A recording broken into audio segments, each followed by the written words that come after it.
नमो वितरागाय, नमो वितरागाय, नमो अरिहंताणम, नमो अरिहंताणम, नमो सिद्धाणम, नमो सिद्धाणम, नमो आयरियाणम, नमो आयरियाणम, नमो वज्जायाणम, नमो वज्रायाणम, नमो लोये सव्व साहुणम, नमो लोये सव्व साहुणम, ऐसो पंच नमुक्करो, ऐसो पंचनमुक्कारो, सव्व पावपणासनो, सव्व पावपनाशनो, मंगलाणं च सव्वेसीं, मंगलानां च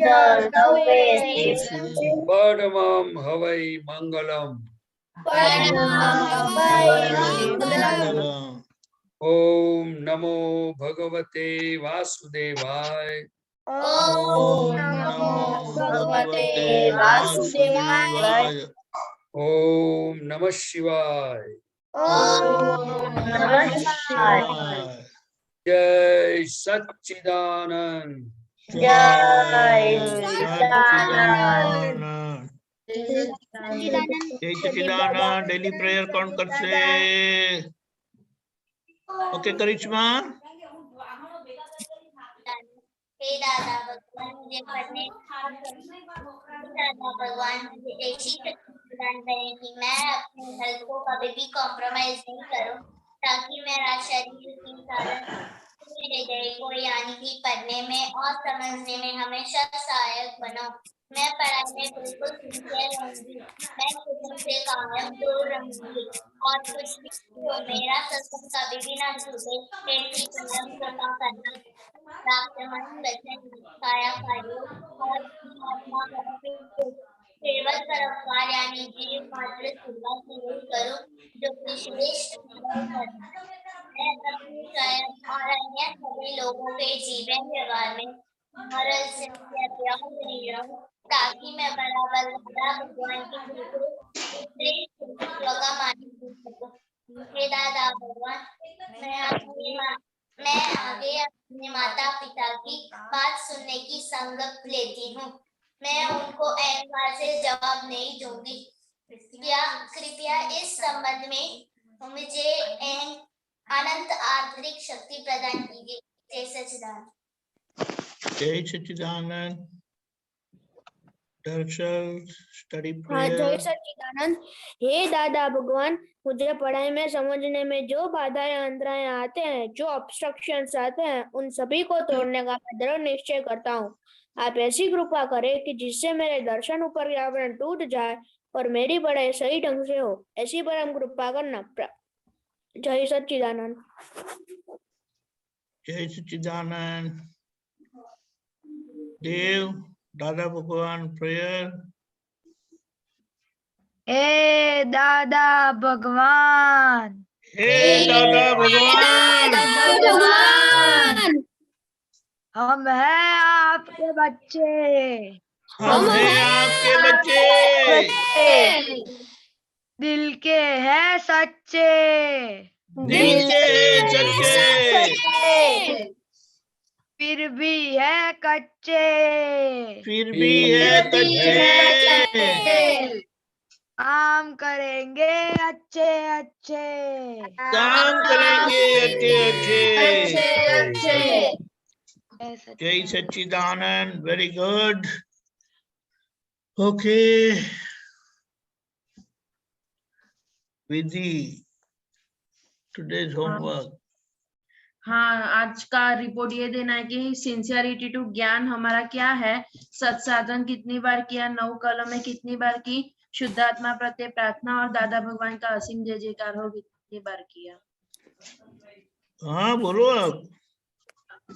हाँ सॉरी, मेरा ये है, आज मैंने सिंसियरिटी टू ज्ञान में आज मैंने 9 कलम 1 बार की है, शुद्धात्मा प्रत्यय प्रार्थना भी 1 बार की है, 10 बार त्रिमंत्र किया था और असीम जय जयकार 10 मिनट किया था। लेकिन आज मेरी नवकल में और नवकल में क्या नमस्कार विधि और चरण विधि छूट गई है। ओके, खुशी अहमदाबाद। हाँ, जय सच्चिदानंद। आज मैंने त्रिमंत्र 5 टाइम्स बोले हैं। मैंने शुद्धात्मा प्रत्यय प्रार्थना एक बार बोली है और मैंने आज 9 कलम में नहीं की थी। नहीं की? टाइम नहीं मिला आज? हाँ, कहाँ चली गई थी?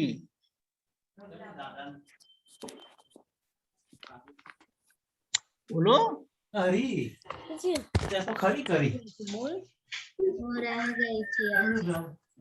अरे डैडी मम्मी ने कही दो कि हमने half an hour give me break, no disturbance please. Okay, नानू घबराई थी केम? શું કર્યું આજે? ના કરવાનું કારણ है? मैं आज लेट उठ गई थी इसलिए।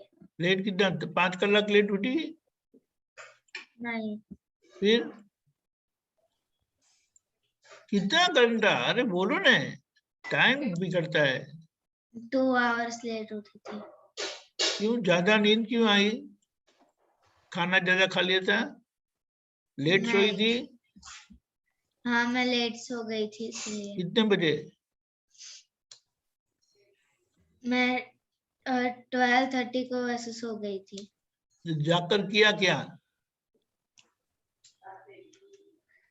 पापा के साथ बातें की थी और होमवर्क भी किया था थोड़ी देर। तो पापा के साथ बैठकर 9 कलम क्यों नहीं की? तो पापा को भी बेनिफिट होता।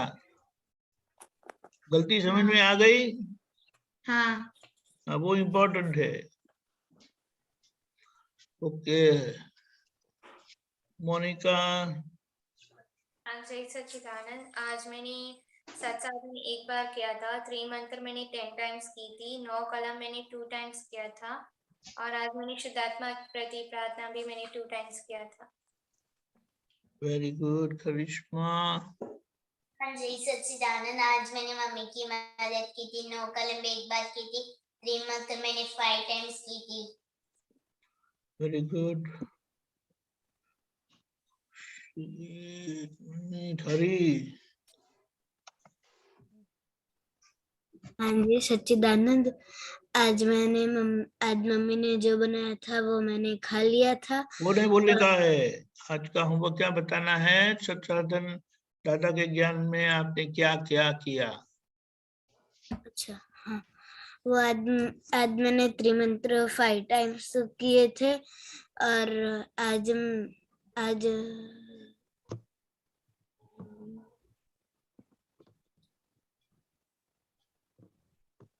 क्या हो गया? हाँ, गाड़ी क्यों रुक गई? और क्या कहूँ? और ने कुछ नहीं किया? आज मैंने त्रिमंत्र 5 टाइम किए थे। फिर 9 कलम? 9 कलम नहीं किए थे आज। फिर बस तो इतना। हर रोज नहीं करते ना आप 9 कलम? नहीं, कल से करूंगा। हाँ, तो दीदी को बताना, विधि दीदी को, कि मैंने क्या करके हैं। Very good. और आज मैंने पद किया था एक। अच्छा, कौन सा पद? वो मैं बाद में बताऊंगा। अच्छा, वो आज मेरी बोलने का? दीदी ने है ना व्हाट्सएप में भेजा था। वो पढ़, लेकिन वहाँ आपने आज गाने वाले कौन है? विधि? हाँ, आज हरि का ही टर्न है। Okay okay. फिर देवांग।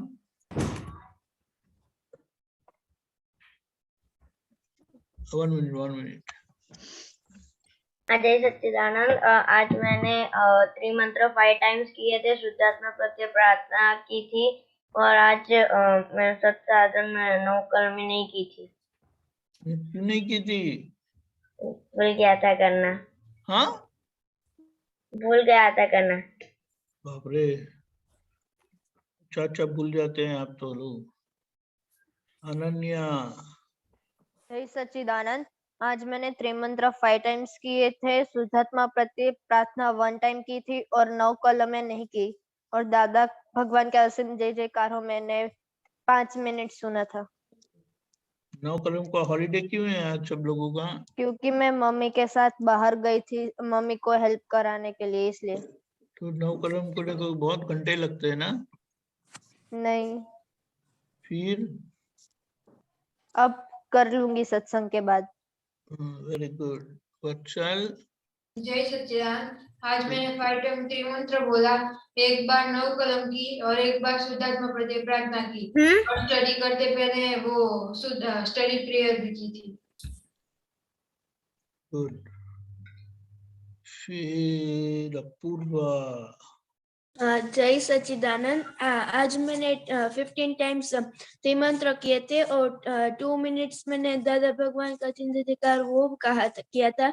और आज मैंने 2 टाइम्स स्टडी प्रेयर की थी और आज मैंने 9 कलम नहीं किया था क्योंकि आज मैं स्कूल गई थी ना, इसीलिए वो भूल गई। 9 कलम का बैड डे लगता है सब लोगों ने। स्वप्निल, जय सच्चिदानंद। आज मैंने त्रिमंत्र 10 टाइम किए थे, दादा भगवान का सिम जय जयकार मैंने 10 मिनट किया था और स्टडी प्रेयर मैंने 2 टाइम की थी। नो अबाउट 9 कलम? 9 कलम? 9 कलम नहीं की जी। 9 कलम छुट्टी। नमिया, आज मैंने त्रिमंत्र 5 बार किया था और प्रत्यक्ष दादा भगवान की साक्षी है और कीर्तन भक्ति 5 बार। ओके। 9 कलम नहीं की थी। हॉलीडे करो जाए भाई। Okay, now Shreya. हाँ जय सच्चिदानंद। आज मैंने 9 कलम 2 बार की थी, कीर्तन भक्ति नहीं की थी, शुद्धात्मा प्रत्यय प्रार्थना 1 बार की थी, डेली प्रेयर 1 बार की थी और मेरा सत्साधन 21 आउट ऑफ 25 है। हाँ, लेकिन वो डेली प्रेयर, स्टडी प्रेयर आज स्टडी नहीं किया? हाँ, आज मैं स्टडी प्रेयर बोला था। कितनी बार? 6 बार। Okay, very good. सम्यक कहाँ गया?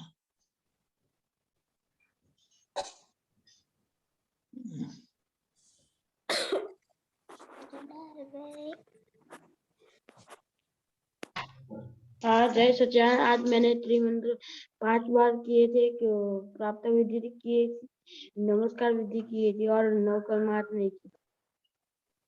9 कलम नहीं की थी। क्या है आज? ओके, दर्शन।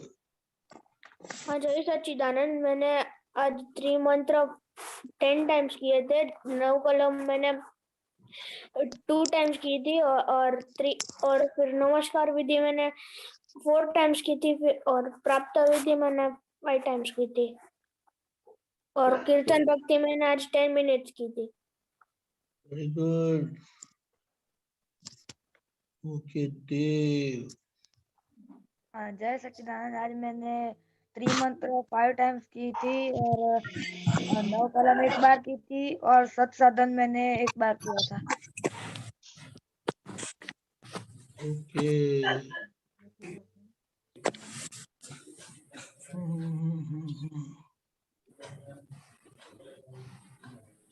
अनन्या हो गई ना? हाँ। ओके, दर्शना। हाँ जय सच्चिदानंद। आज 9 कलम में 1 बार की थी, त्रिमंत्र 5 बार किया था और मैंने डेली प्रेयर 2 बार की थी और स्टडी प्रेयर में स्टडी प्रेयर और मैंने पंचांग भी 1 बार की। चल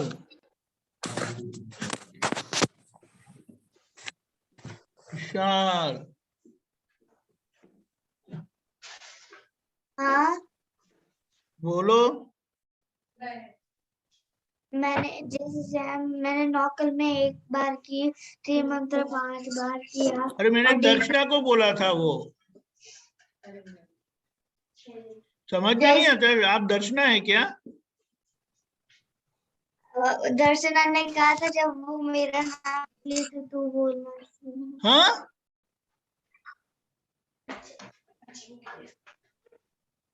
क्या मैंने बोलते ऐसा हैं? नहीं बोला। हाँ,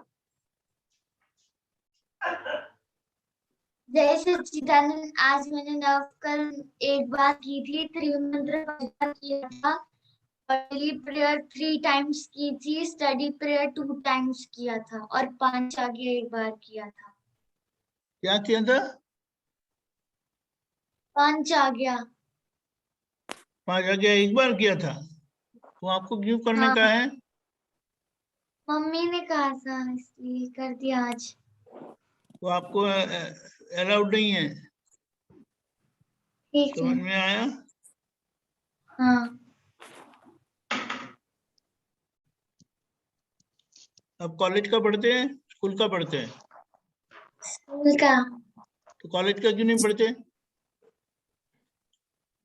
अभी इतना एज नहीं है। हाँ, तो बस उसी तरह से 5 आ गया तभी करने का है। राहत। जय सच्चिदानंद, आज मैंने स्टडी प्रेयर 2 बार की थी, कीर्तन भक्ति नहीं की थी, और शुद्धात्मा व्रत प्रार्थना भी नहीं की थी। 9 कल में मैंने 2 बार एक बार की थी, और नमस्कार विधि भी एक बार।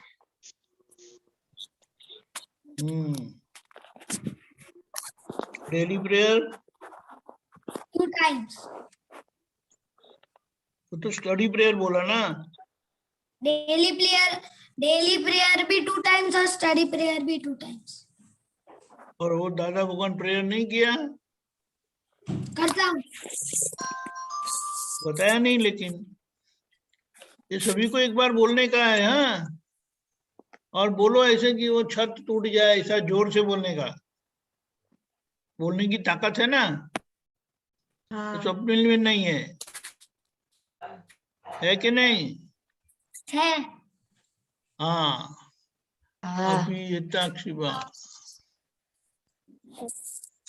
जय सच्चिदानंद, आज मेरे सत्साधन हो गए थे, लेकिन उसमें से मेरे नमस्कार विधि में चूक गई थी। 9 कॉलम में हो गए थे, फिर दूसरी सारी विधि हो गई थी, लेकिन मैं नमस्कार विधि चूक गई।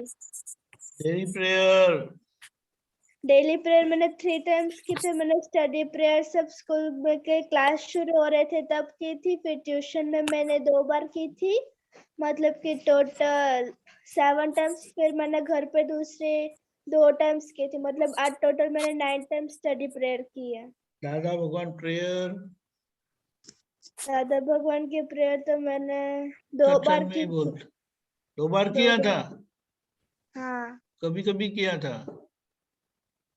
एक बार जब मम्मी एक बार मुझे याद करवा रही थी कि चल तू बोल, तो तब मैंने बोल दिया था। मम्मी ने सिर्फ इतना श्रेया के बोला। सामने बोलो एक बार ऐसा जोर से।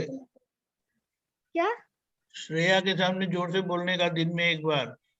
हाँ, ठीक है। अच्छा रहेगा। हाँ, अभी मुझे देखने दो कौन रह गया है।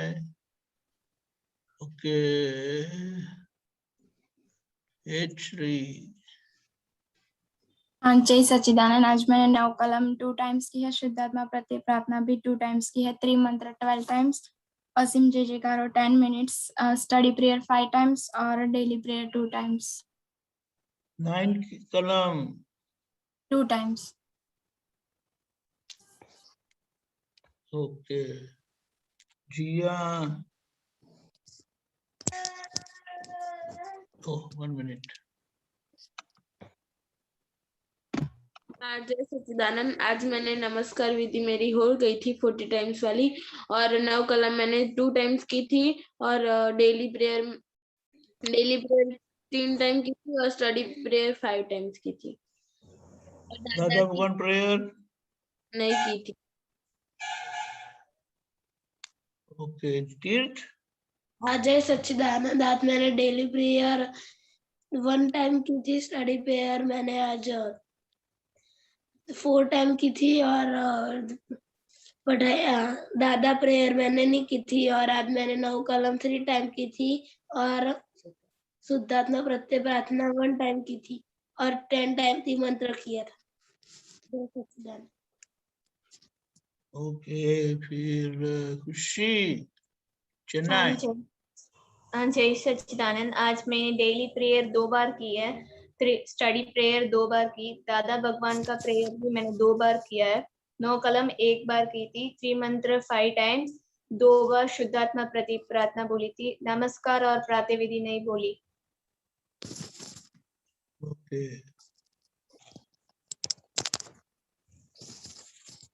हाँ गए साहब,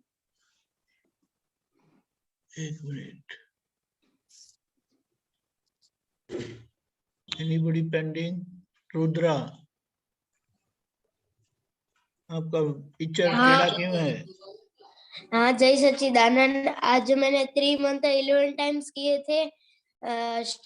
डेली प्रेयर 1 टाइम 2 टाइम किया था। स्टडी प्रेयर नहीं किया था और कलम भी नहीं किया और शुद्धात्मा प्रत्यय भी नहीं किया। स्टडी प्रेयर नहीं किया? क्यों स्टडी नहीं किया आज? नहीं, मॉल में गए थे बाहर। स्टडी में भी हॉलीडे कर दिया? हाँ। आज स्कूल में हॉलीडे ही था। आज कैसे हॉलीडे है? कल होगा ना?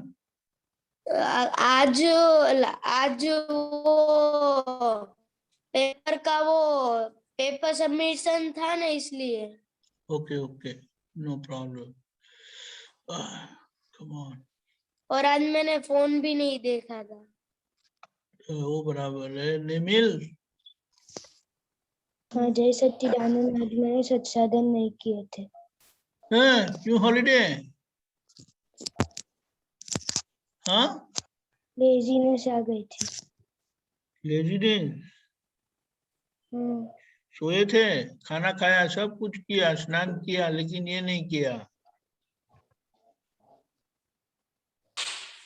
अभी वो नवनिधि कहाँ चली गई? हाँ ओके, नवनिधि।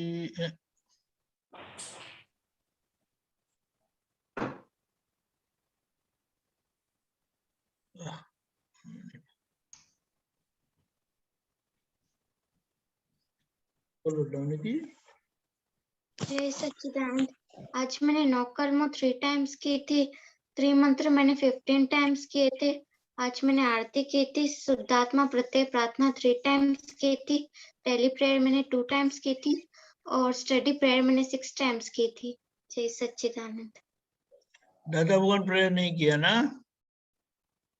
लक्ष्य वाली प्रेयर हे दादा भगवान वाला नहीं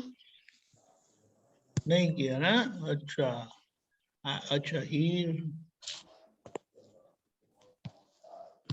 हाँ जय सच्चिदानंद। आज जय मैंने आज मेरी 9 कलम छूट गई थी। डेली प्रेयर 1 टाइम की थी। स्टडी प्रेयर आज मैंने नहीं की थी। स्टडी किया ही नहीं आज? नहीं, आज आलस आ गई तो नहीं किया आज। स्टडी नहीं किया आज? नहीं, क्योंकि कल हमारा हॉलीडे ना, तो मैंने कहा कि कल कर लूंगी, आज रहने दिया। वो क्या क्या सोचते हैं प्रदीप आनंद जी। छोटे लोगों का दिमाग कुछ समझना पड़ेगा अभी, बहुत कुछ। 9 कलम नहीं किया। 9 कलम को आज बहुत मार पड़ा है। ओके, आई बिलीव सब लोग आ गए।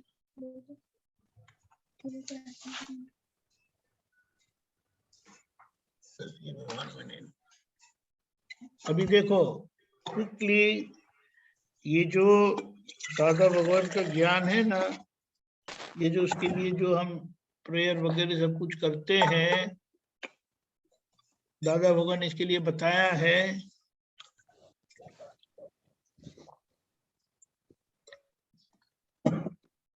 जो काम,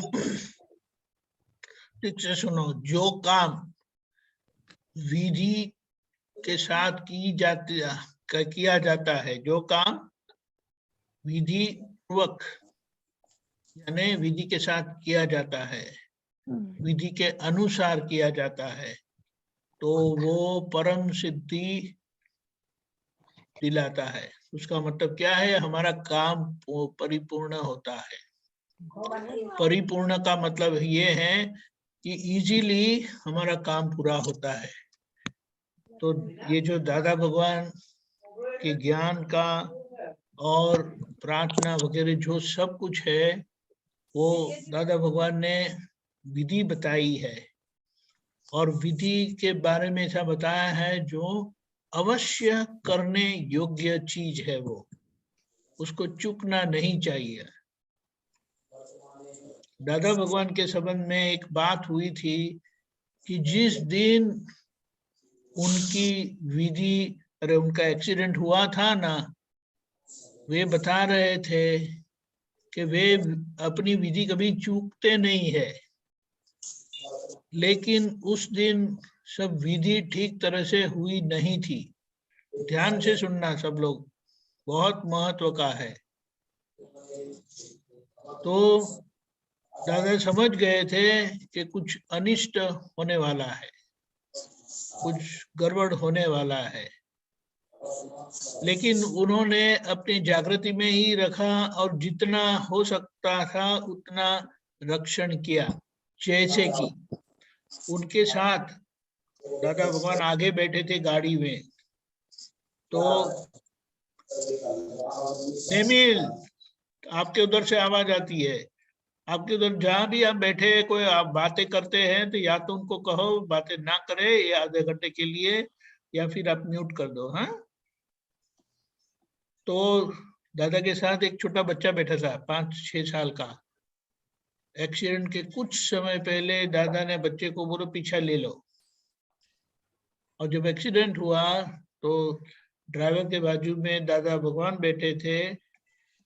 ड्राइवर को बहुत बुरी तरह से लगा था, वो एक्सीडेंट के बाद कुछ समय के बाद गुजर गया था। दादा भगवान को बहुत जोर से लगा था और वो बाहर गिर गए थे, तो दरवाजा खुल गया था, वे बाहर गिर गए थे। तो आप सोचो कि एक्सीडेंट की वो पिक्चर आपने सब लोगों ने देखा है, वो बाद में मैं बताता हूँ, वो हमने बताया था, अभी मुझे रिट्रैक्ट करने को टाइम लगेगा। लेकिन ये बात समझना है कि ये विधि का महत्व कितना है। दादा को विधि नहीं करना है ऐसा नहीं है, लेकिन उस दिन विधि ठीक तरह से नहीं हो पाई थी।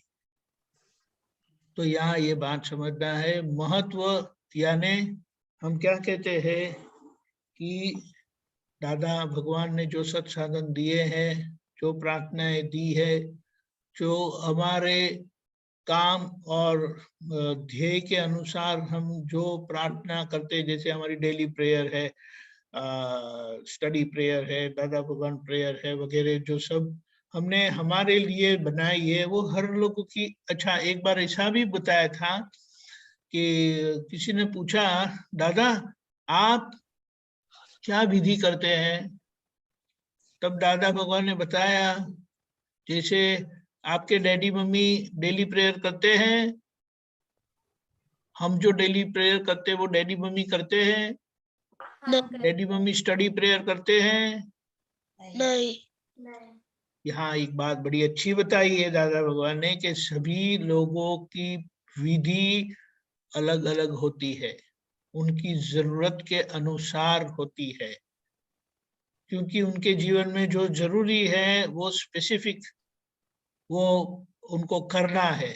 जो सामान्य है यानी जो सभी लोगों को लागू पड़ता है, वो दादा भगवान ने जो हम सत्साधन दिए हैं उसमें दे दिया है। त्रिमंत्र, नमस्कार विधि, 9 कल में शुद्धात्मा के प्रति प्रार्थना, दादा भगवान असीम जय जयकारो, प्रातः विधि, आरती। अभी आरती का महत्व समझ लेना है। आरती का महत्व हम दादा भगवान ने बताया है कि बच्चों को ज्ञान समझने की इतनी जरूरत नहीं है। वे अगर ये दादा भगवान की सिमंदर स्वामी की आरती करेंगे तो उनको जो व्यवहार के संस्कार चाहिए वो मिल जाएंगे, और उनको जो दादा का कनेक्शन चाहिए वो भी सब मिल जाएगा। और हमें कुछ तकलीफें होती है, बच्चों को तो तकलीफ होती नहीं ना? होती है। होती है, बड़ों को भी होती है। तो बोले ये उसे व्यवहार के धक्के बोलते हैं, व्यवहार की तकलीफ, जीवन व्यवहार की तकलीफ। तो बोले जीवन व्यवहार की तकलीफ को दूर करने के लिए हमें आरती कर लेनी है। तो आरती में हमारे जीवन व्यवहार के धक्के कम होते हैं। और तो और ये भी बताया कि हम ऐसे भाव आरती करते हैं, भाव आरती करें बैठे बैठे करते हैं, और हम दिया प्रकट करके भी कर सकते हैं। तो बोले कि दिया प्रकट करके करेंगे तो उसमें फायदा ज्यादा है, क्योंकि जो व्यवहार में है और जिनको तकलीफ है होती है, व्यवहार में सभी को तकलीफ होती है, तो अगर वो आरती लेकर करेंगे तो उनका मुनाफा लाभ ज्यादा है। लेकिन अगर वो संजोग नहीं है और भाव से करेंगे तो चलेगा। लेकिन ये सब बातें बताई है।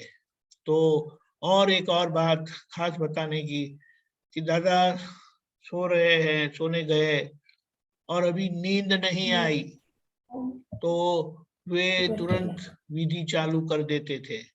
इसीलिए केशवानंद जी जो दादा भगवान के साथ बहुत रहे हैं, उन्होंने बताया है, बार बार बताया है कि समय होता है हम समझते कि दादा लेटे हैं, सो गए, लेकिन वो बोले उनके ये होठ है ना वो हिलते रहते हैं।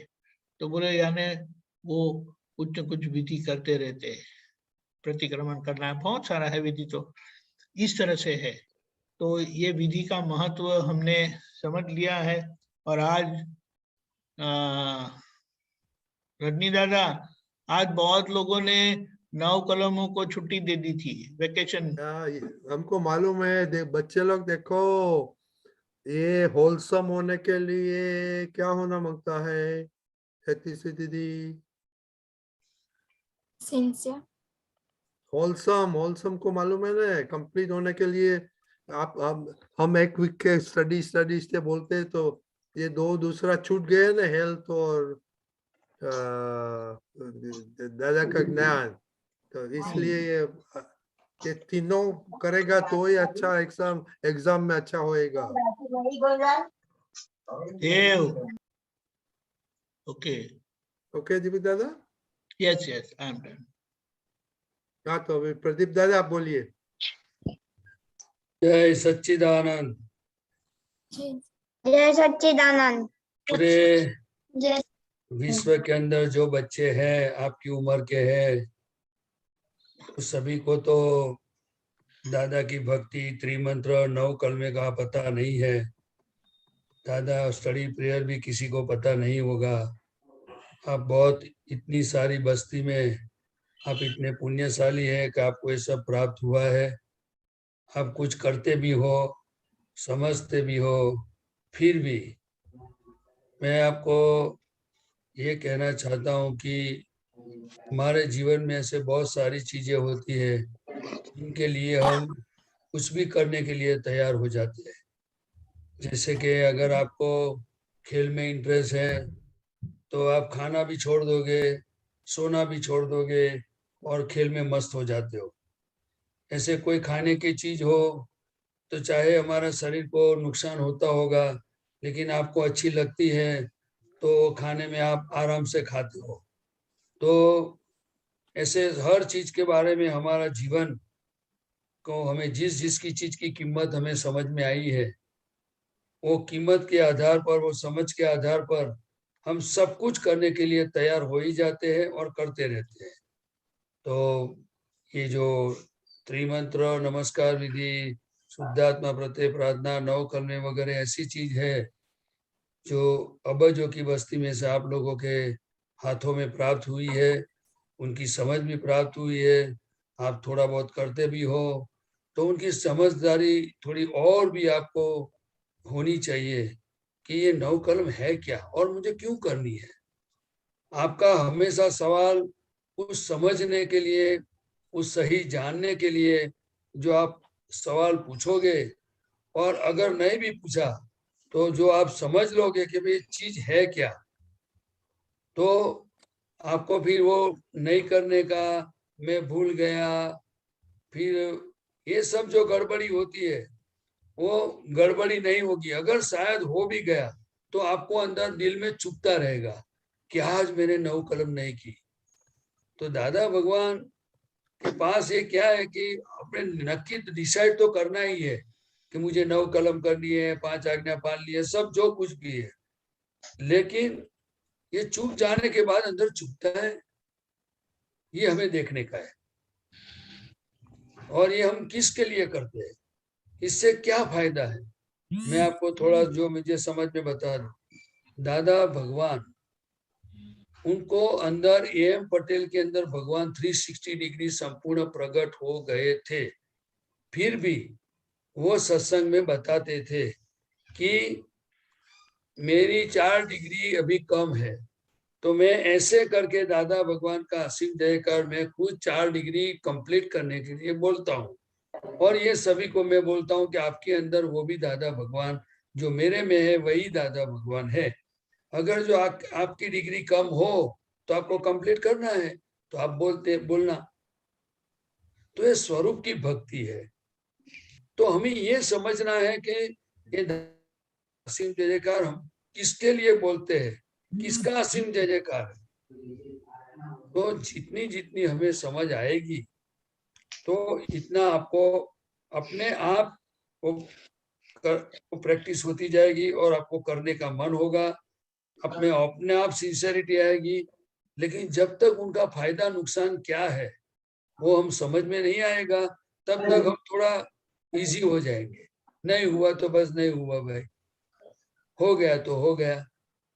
लेकिन नहीं, मैं एक और भी बात बता दूं, इस दुनिया में व्यवहार से सभी हमारे संबंधी और दोस्त है, लेकिन आप कान खोल के सुन लो, सच्चा संबंधी, सच्चा रिलेटिव्स, सच्चा मित्र जो कुछ भी है और जो कोई भी है तो एक दादा भगवान है। और दादा भगवान की आज्ञा जो भी पालेगा, जैसे त्रिमंत्र प्रातः विधि, वो दादा भगवान ने क्या किया है तो कि उनका खुद का इजारा नहीं रखा है, लेकिन उन्होंने बात खुली कर दी है कि इस ब्रह्मांड में जो श्रेष्ठ पुरुष है उनको आप नमस्कार करो। दूसरा 9 कलम जो है वो ऐसी चीज है कि हमारे मन वचन काया के अंदर कमजोरियां पड़ी हुई है। जब तक ये कमजोरियां जाएगी नहीं तब तक हमें सुख आने वाला नहीं है। तो शुद्धात्मा प्रति प्रार्थना, जाने अनजाने में गलतियां हो जाती है, दुख हो जाता है, तो दादा ने बहुत शॉर्ट में प्रायश्चित रखा है। असीम जय जयकार वो खुद की स्वरूप की भक्ति है। मैं ज्यादा टाइम नहीं लूंगा, लेकिन आपके सामने सब, आप मुझे प्रदीप आनंद जी आपका पुत्र साहब से जानते हो, लेकिन मैं भी आपकी तरह ऐसा लेजी हो गया था। लेकिन दादा भगवान की कृपा से समझ में आता जाता है, तब तब पता चल गया कि दादा की आज्ञा में ही सिंसियर होना है। ऐसा डिसाइड करते जाता हूँ उनकी कृपा से। अपने आप जब भी मुझे 2 मिनट 5 मिनट टाइम मिलता है तो असीम जय जयकार हो, त्रिमंत्र हो, निधि ध्यासन हो, कुछ न कुछ अपने आप चलने लगता है। मैं ऐसा नहीं कहना चाहता हूँ कि 24 आवर्स चलता है, लेकिन हमारा निश्चय पक्का होना चाहिए और समझ के साथ होना चाहिए कि मुझे अभी घाटा में मुझे नुकसानी नहीं करनी है। दादा ने जो बोला वो किसी भी हालत पे मुझे यही रास्ते पे चलना है, मुझे वो करना ही है। अगर नींद आवे तो नहीं सोना है, लेकिन मुझे पहले ये करना है। तो क्या होगा, वो आपको अनुभव हो जाएगा। वो अनुभव मुझे बोलने की जरूरत नहीं है, क्योंकि हर चीज बोलने से नहीं होती है, लेकिन अनुभव जैसे शक्कर मुंह में डालने से पता चलता है कि वो मीठा होता है। वो मीठा क्या होता है वो कोई नहीं बता पाएगा, सिर्फ ऐसा ही बोलेगा बहुत अच्छा है, बहुत मीठा है, लेकिन अनुभव से ही एग्जैक्टनेस पता चलता है। इसी तरह मैं आपको सबको बोलता हूँ, निवेदन करता हूँ कि दादा की 5 आज्ञा पूरे विश्व के हाथ में अभी आया नहीं है और उनकी समझदारी भी नहीं है। तो आप हम सब पुण्यशाली है, उसमें हमारा खुद का विनय है, हमारा खुद का कल्याण है और पूरे ब्रह्मांड के श्रेष्ठ पुरुषों के साथ दादा की साक्षी में हमारा एक अच्छा रिश्ता बन रहा है। वो ऐसा रिश्ता कोई बना नहीं सकता है, लेकिन दादा भगवान ने पंच परमेष्ठी भगवंत को पूरे ब्रह्मांड के जीव मात्र को नमस्कार करने के साथ ऐसा नमस्कार विधि दे करके और हमारा इतना अच्छा काम कर दिया है। वो तो जैसे जैसे सब हमारी बात, दादा की बात उनकी कृपा से समझ में आती जाएगी, तब पता चलेगा कि अरे ये मैंने बहुत लॉस कर दिया है। लेकिन अभी हमें जागृत हो गए हैं, हमें डिसाइड करना है।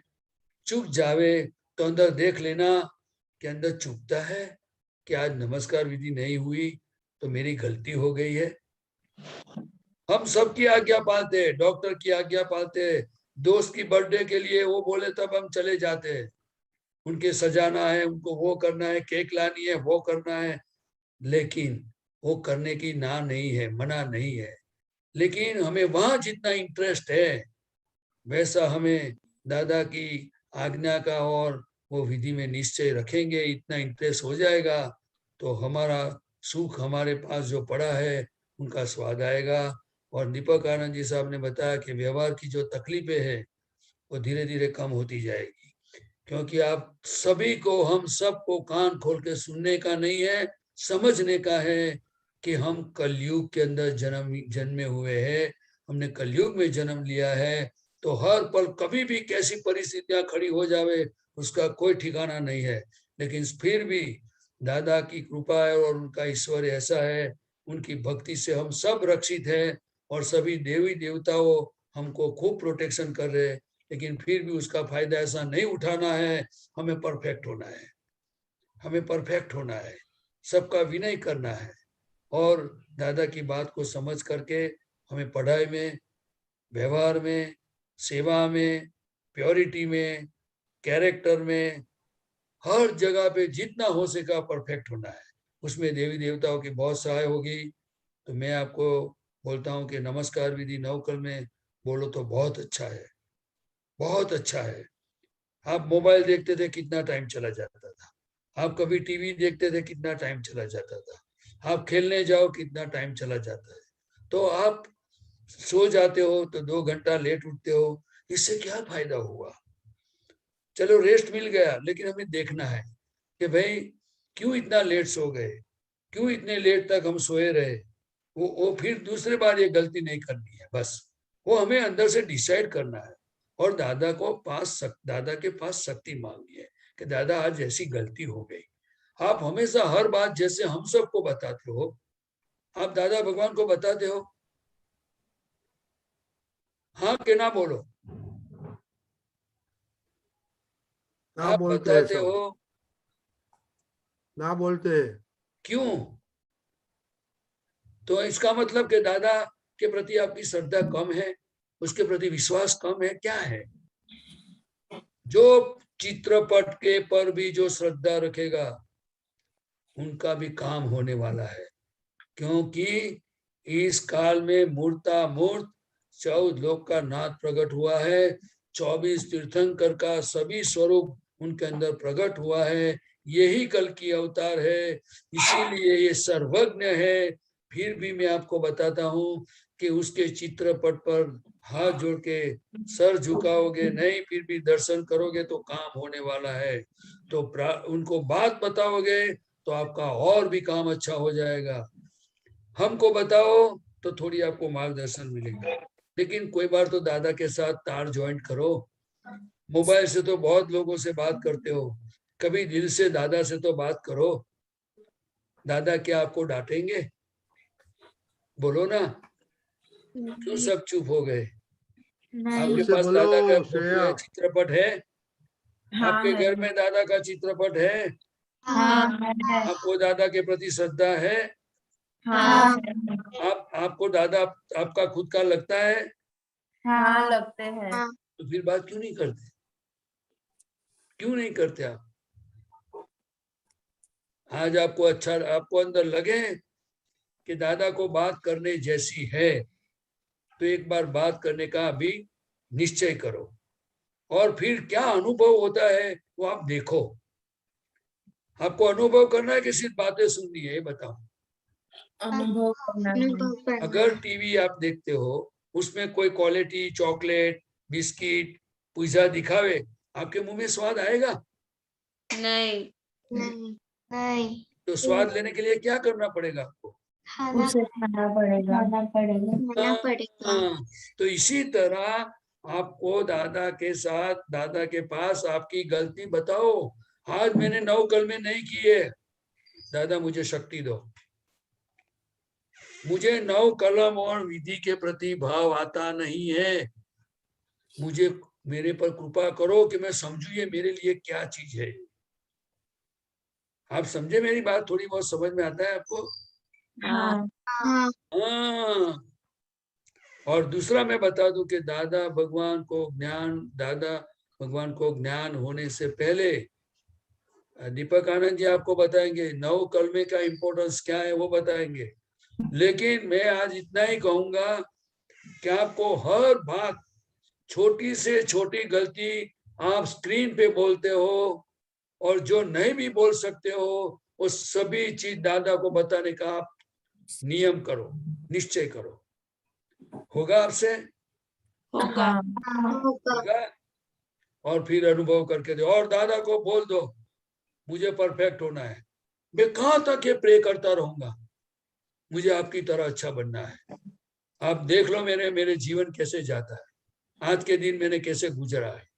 आप समझ में आया ना? थोड़ा बहुत थोड़ा बहुत समझ में आया? तो आप दादा को बात बताते जाओ, शक्ति मांगते जाओ, और आप और दादा के बीच में रखना। और यहाँ तो आप सबको बताना ही है जो भी बताना है, बराबर, क्योंकि यहाँ से आपको दृष्टि मिलेगी, मार्गदर्शन मिलेगा। लेकिन आपका तार भी दादा से ज्वाइंट होना जरूरी है।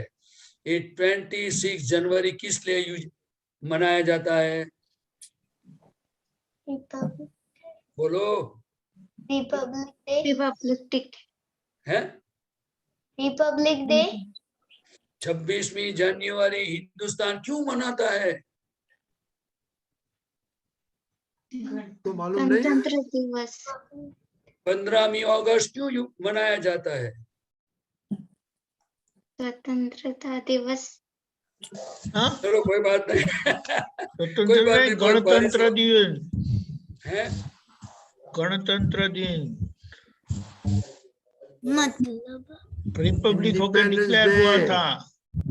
उस दिन हमको फ्रीडम मिली थी, उस दिन इंडिया को फ्रीडम मिली थी। नहीं, फ्रीडम नहीं, फ्रीडम 15 अगस्त को मिली थी। तो हमें सत्संग में आने से फ्रीडम भी मिली है। और गणतंत्र दिन किस लिए मनाया जाए? दीपक आनंद जी को मैं 9 कलम और सबके बारे में बोलता हूँ, वो थोड़ा बहुत बताएंगे। हमारा जीवन के हर चीज में हमारा कुछ नियम होना चाहिए।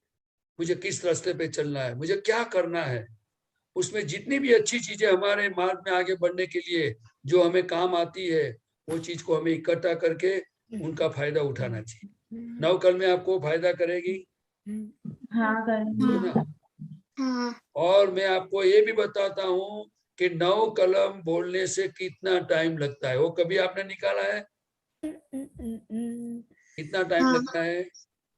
3 मिनट। 3 मिनट किसने बोला? 3 मिनट किसने बोला? बोलो, हाथ ऊंचा करो। Very good. मैंने भी काउंट किया है कि आप कंटिन्यूस बोलो तो 3 मिनट में फिनिश हो जाता है। कम से कम 4-5 मिनट हो गए। 1, 2, 3 जगह पे थोड़ा विचार आ गया, वो आ गया। मैंने ये सब कैलकुलेशन किया है कि ये कैसे होता है। और 3 मिनट हमारे जीवन में पूरे दिन में नहीं निकलती है, क्या बात है। 24 आवर्स का टाइम पर डे, इसमें मैं 3 मिनट नहीं निकाल सकते तो अच्छी चीज है ना? कितनी अच्छी चीज है। नहीं खुद के लिए 3 मिनट नहीं निकालना कितनी अच्छी चीज है। नहीं खूब धन्यवाद आप लोगों को। नहीं ऐसा कभी नहीं होना चाहिए, लेकिन फिर भी हमें सीखना है। आप बहुत अच्छे हो, बहुत शक्तिशाली हो, बहुत समझदार भी हो, सिंसियर भी हो, लेकिन हमें और भी आगे बढ़ना है। ओके, तो मैं दीपक आनंद जी से 9 कलमे के बारे में दादा भगवान ने को ज्ञान होने से पहले तो 2 मिनट बता दो। फिर दीपक आनंद जी साहब, जय सच्चिदानंद। जय सच्चिदानंद। आप बिल्कुल ही जानते हैं कि दादा भगवान ने 10 साल की उम्र से 9 कलम की शुरुआत की थी और 50वें साल 40 साल अविरत करते करते अंदर दादा भगवान प्रकट हो गए। तो यह है 9 कलमों का पावर। कितनी हृदय से उन्होंने लगातार बिल्कुल मिस किए बगैर की होगी कि ये प्रकट दादा भगवान अंदर प्रकट हो गए। तो हमें भी इसके बारे में दिल से तय करके भावना करना है कि मुझे करना है दादा शक्ति। तो जय सच्चिदानंद। जय सच्चिदानंद। ओके, अभी बहुत क्वेश्चन है। 2 क्वेश्चन है, बाद में पद सुनने का है प्रदीप दादा। ओके, श्रेया।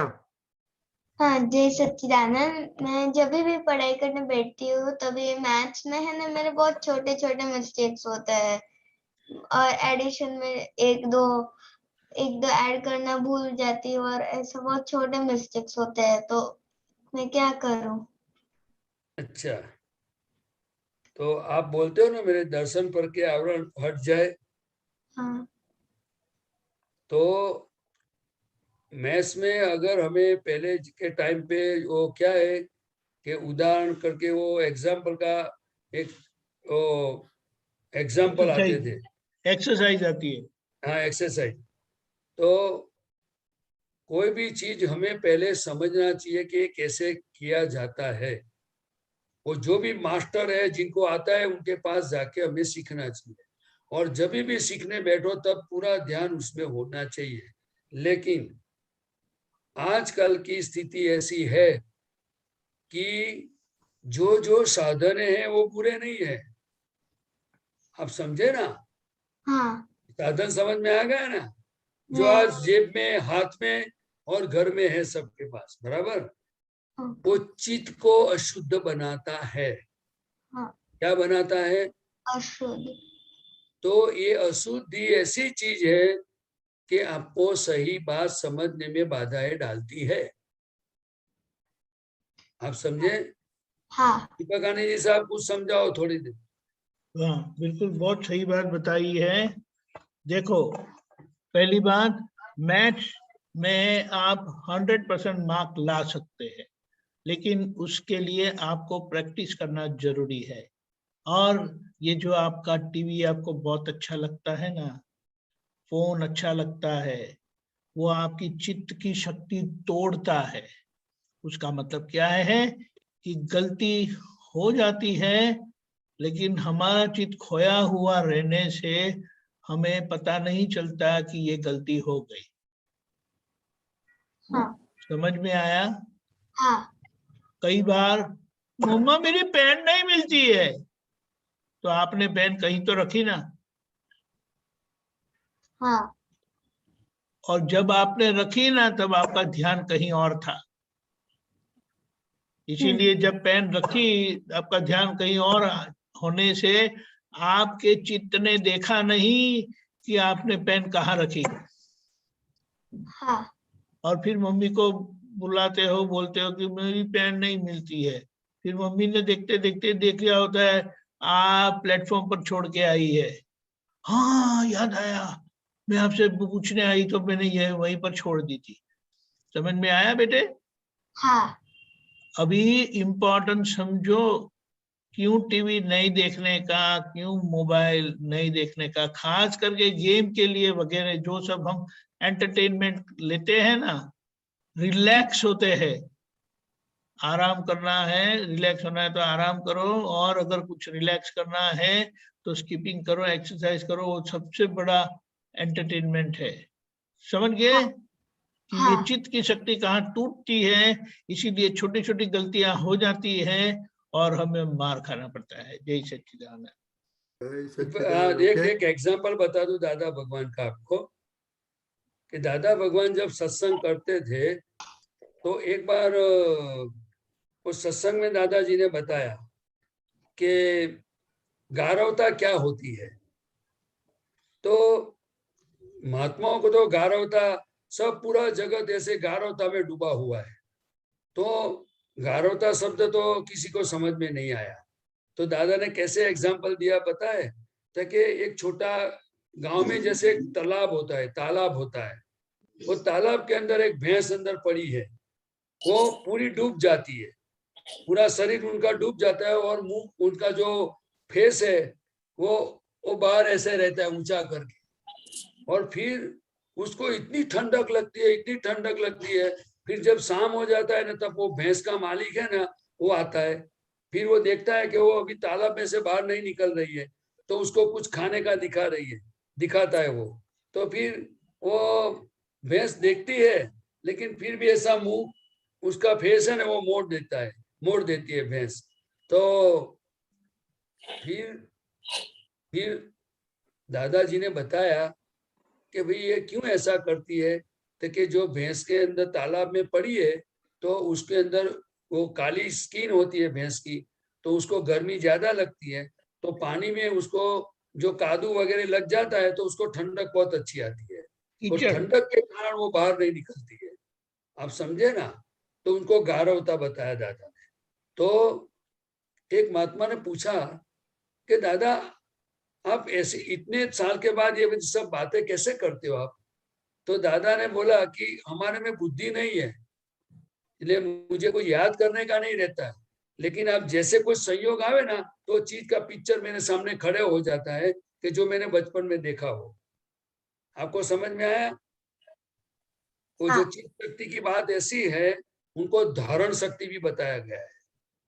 इसीलिए मैं आपको कहता हूं कि हमारे चित्त को फ्रैक्चर मत होने दो, उसको अशुद्ध मत होने दो, उनकी बहुत बड़ी वैल्यू है।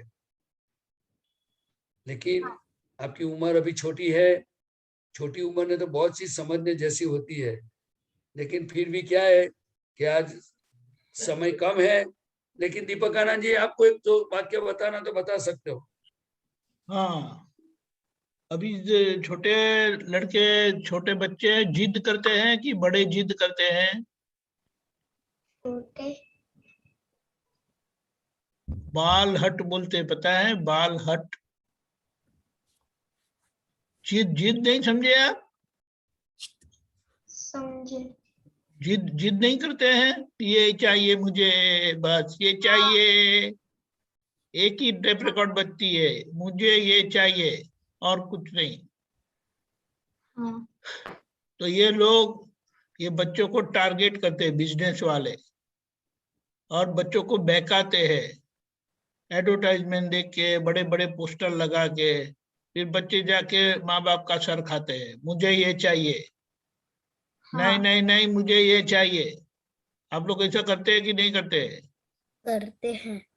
मेरी हैप्पी बर्थडे पे मुझे ये चाहिए ही बोलते नहीं है? दर्शना नहीं करती है। मैं भी नहीं करती हूँ। मैं भी नहीं करती। मैं भी ऐसा नहीं करती हूँ, परेशान।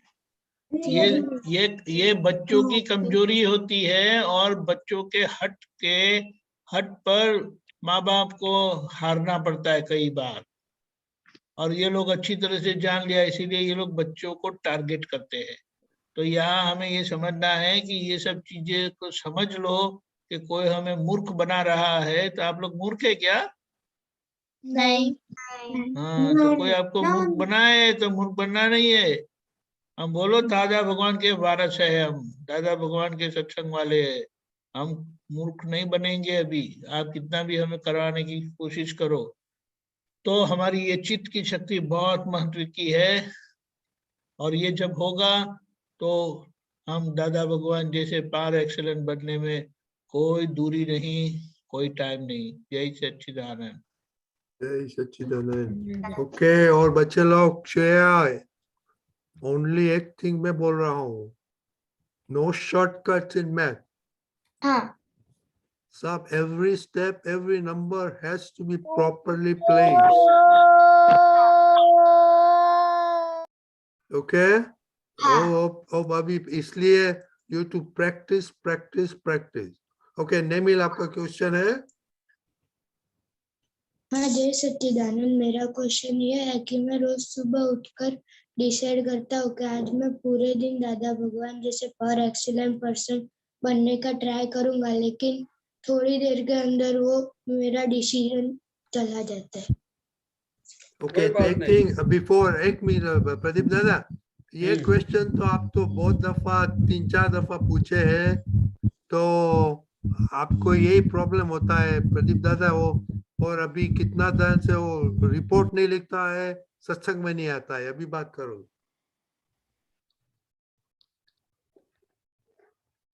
प्रदीप दादा? हाँ जी। हाँ, आपको सत्संग अच्छा लगता है?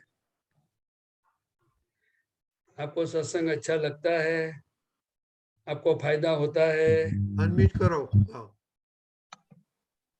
वहां से बहुत आवाज बहुत आती, क्या करते हैं आप? कौन सा मशीन यूज करते हैं? मोबाइल। हाँ, लेकिन आपके फोन से आवाज बहुत आती है। आज के दिन मैं आपको बताता हूँ कि आप दादा से प्रार्थना करके शक्ति मांगो, बराबर? 5 मिनट 10 मिनट तक शक्ति मांगने की, जो 2 मिनट 5 मिनट तक मांगो, बराबर? फिर बाद में आपको क्या होता है देखो। लेकिन एक बार डिसाइड किया तो इंसान इसको कहते हैं कि एक बार डिसाइड जो अच्छे रास्ते पे चलने के लिए किया, तो चाहे कितनी भी तकलीफें आए, हमारा सर कट जाएगा लेकिन हम रुकेंगे नहीं। आप समझे? ऐसा स्ट्रांग हमें बनना होगा, नहीं तो अंदर मन है, अंदर बुद्धि है, बाहर का वातावरण है, अंदर बहुत सारी कमजोरियां पड़ी है, इसीलिए तो 9 कलम बोलने की ना, हमको खलास कर देगी। बाहर से हमारा शरीर ऐसा ही दिखेगा, किसी को पता नहीं चलेगा, अंदर से खलास, फिनिश। लेकिन आपकी उम्र कम है, इसीलिए मैं बहुत शॉर्ट में बताता हूँ। इसीलिए हमें दादा के पास शक्ति मांगनी होगी और निश्चय करना होगा कि किसी भी तरह मुझे यही करना है, फिर बाद में खाना मिलेगा, ये करने का है, फिर बाद में सोने का है। आप समझे? जितना आप स्ट्रांग हो जाओगे तो काम होता जाएगा। दादा कहते हैं आई विल हेल्प यू, अंदर वाले भगवान कहते हैं आई विल हेल्प यू, लेकिन बाय हार्ट आप जैसे डिसाइड करोगे तो शक्ति अवश्य मिलेगी। लेकिन जो पोल वाला खाता है, सिर्फ मुंह से बोल दिया लेकिन अंदर कुछ नहीं, ऐसा नहीं चलेगा। आप समझे? ये बाय हार्ट की बात होती है। फिर भी दादा कहते हैं आप गिर जाओगे तो मैं आपको संभालूंगा, लेकिन ये हार्ट का मामला है। किसका मामला है? बच्चे सुन लिया ना आपने? कुछ भी हो जावे, बस मुझे यही करना है। कर सकोगे? फिर अनुभव करके बताना मुझे, बराबर? क्योंकि मैं आज तक जिस रास्ते पे चलता हूँ उसमें मैं दादा भगवान को हमेशा साथ में रखता हूँ। मैं आपको एक बात बता दूं, आज दादा भगवान को मैंने बोल दिया कि मैं आपका यूटिलाइज, मतलब आपका उपयोग इस संसार के किसी भी चीज के लिए करना नहीं चाहता हूँ। सिर्फ और सिर्फ मुझे आज्ञा में रहना है, मुझे मोक्ष में जाना है और आपके अंतराशय के हिसाब से मुझे तैयार होना है, प्योर बनना है। आप समझे? और फिर भी मैं आपको, सिमंदर स्वामी भगवान को और सभी देवी देवताओं को प्रार्थना करता हूँ कि जब तक ये शरीर के साथ जो व्यवहार आया हुआ है उसका मुझे संभव से निकाल करना है। क्या करना है?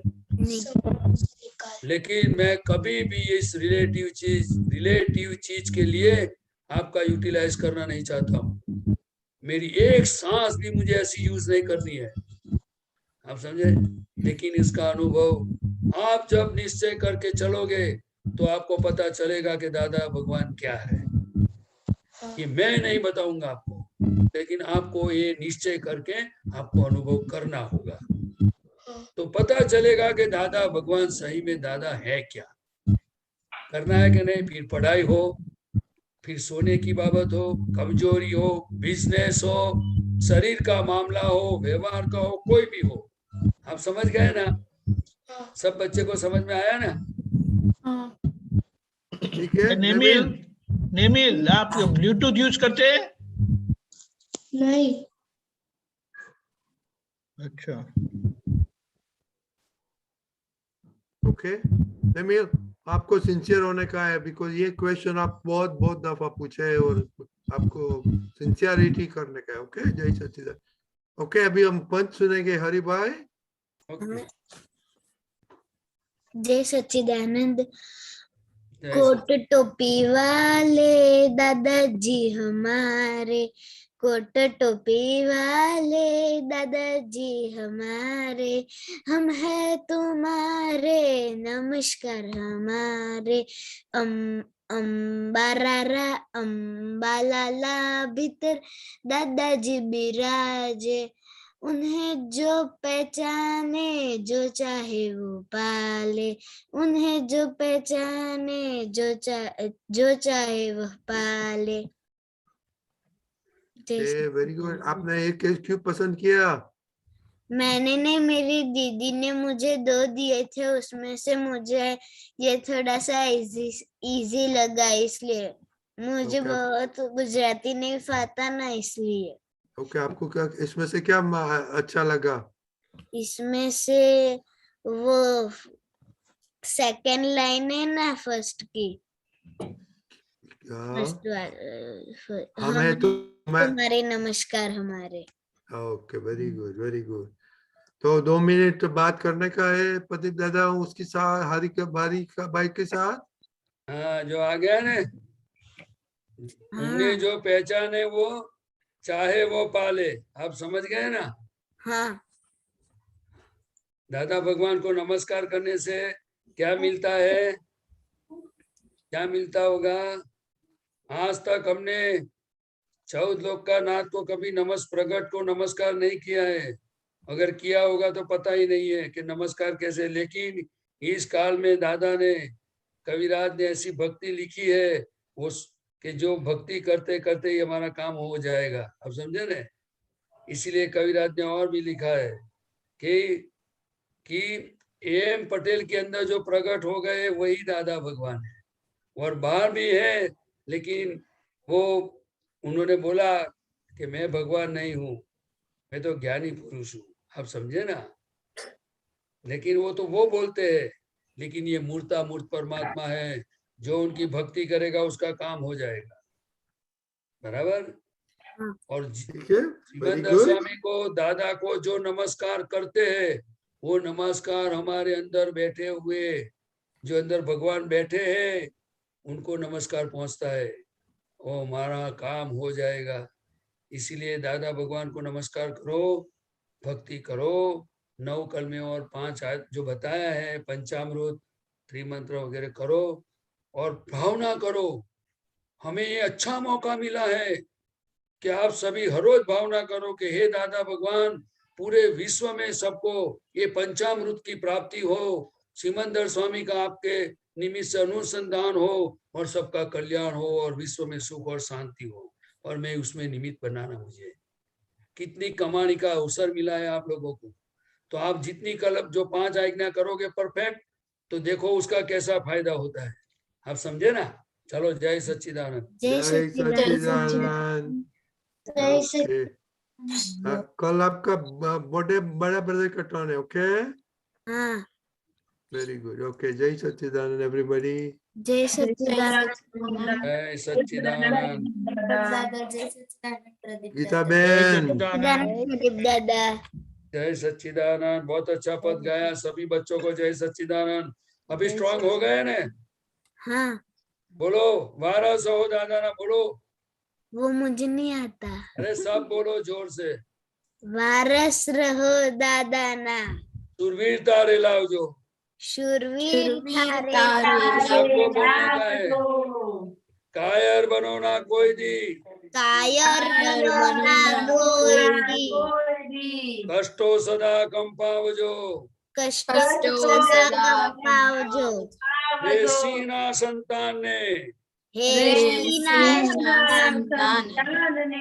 શિયાળ શું કરી શકે પ્રણાંત સંકટ में टके संकट में टके ટેકના ધરનાર છે ટેકના ધરનાર છે ચોરોને ગાંઠશો નહીં હા हाँ जय सच्चिदानंद जय कल हरि आपको ये बोलना पड़ेगा कल ओके जय सच्चिदानंद जय सच्चिदानंद साहिब जय सच्चिदानंद गीताबेन जय सच्चिदानंद दीपकानंद जी जय सच्चिदानंद जय सच्चिदानंद बुक नंबर 5 पानो नंबर 67 तारीख 30/11/68 मामानीपोड़ वडोदरा नीचे पेज 39 of 59 लास्ट पैराग्राफ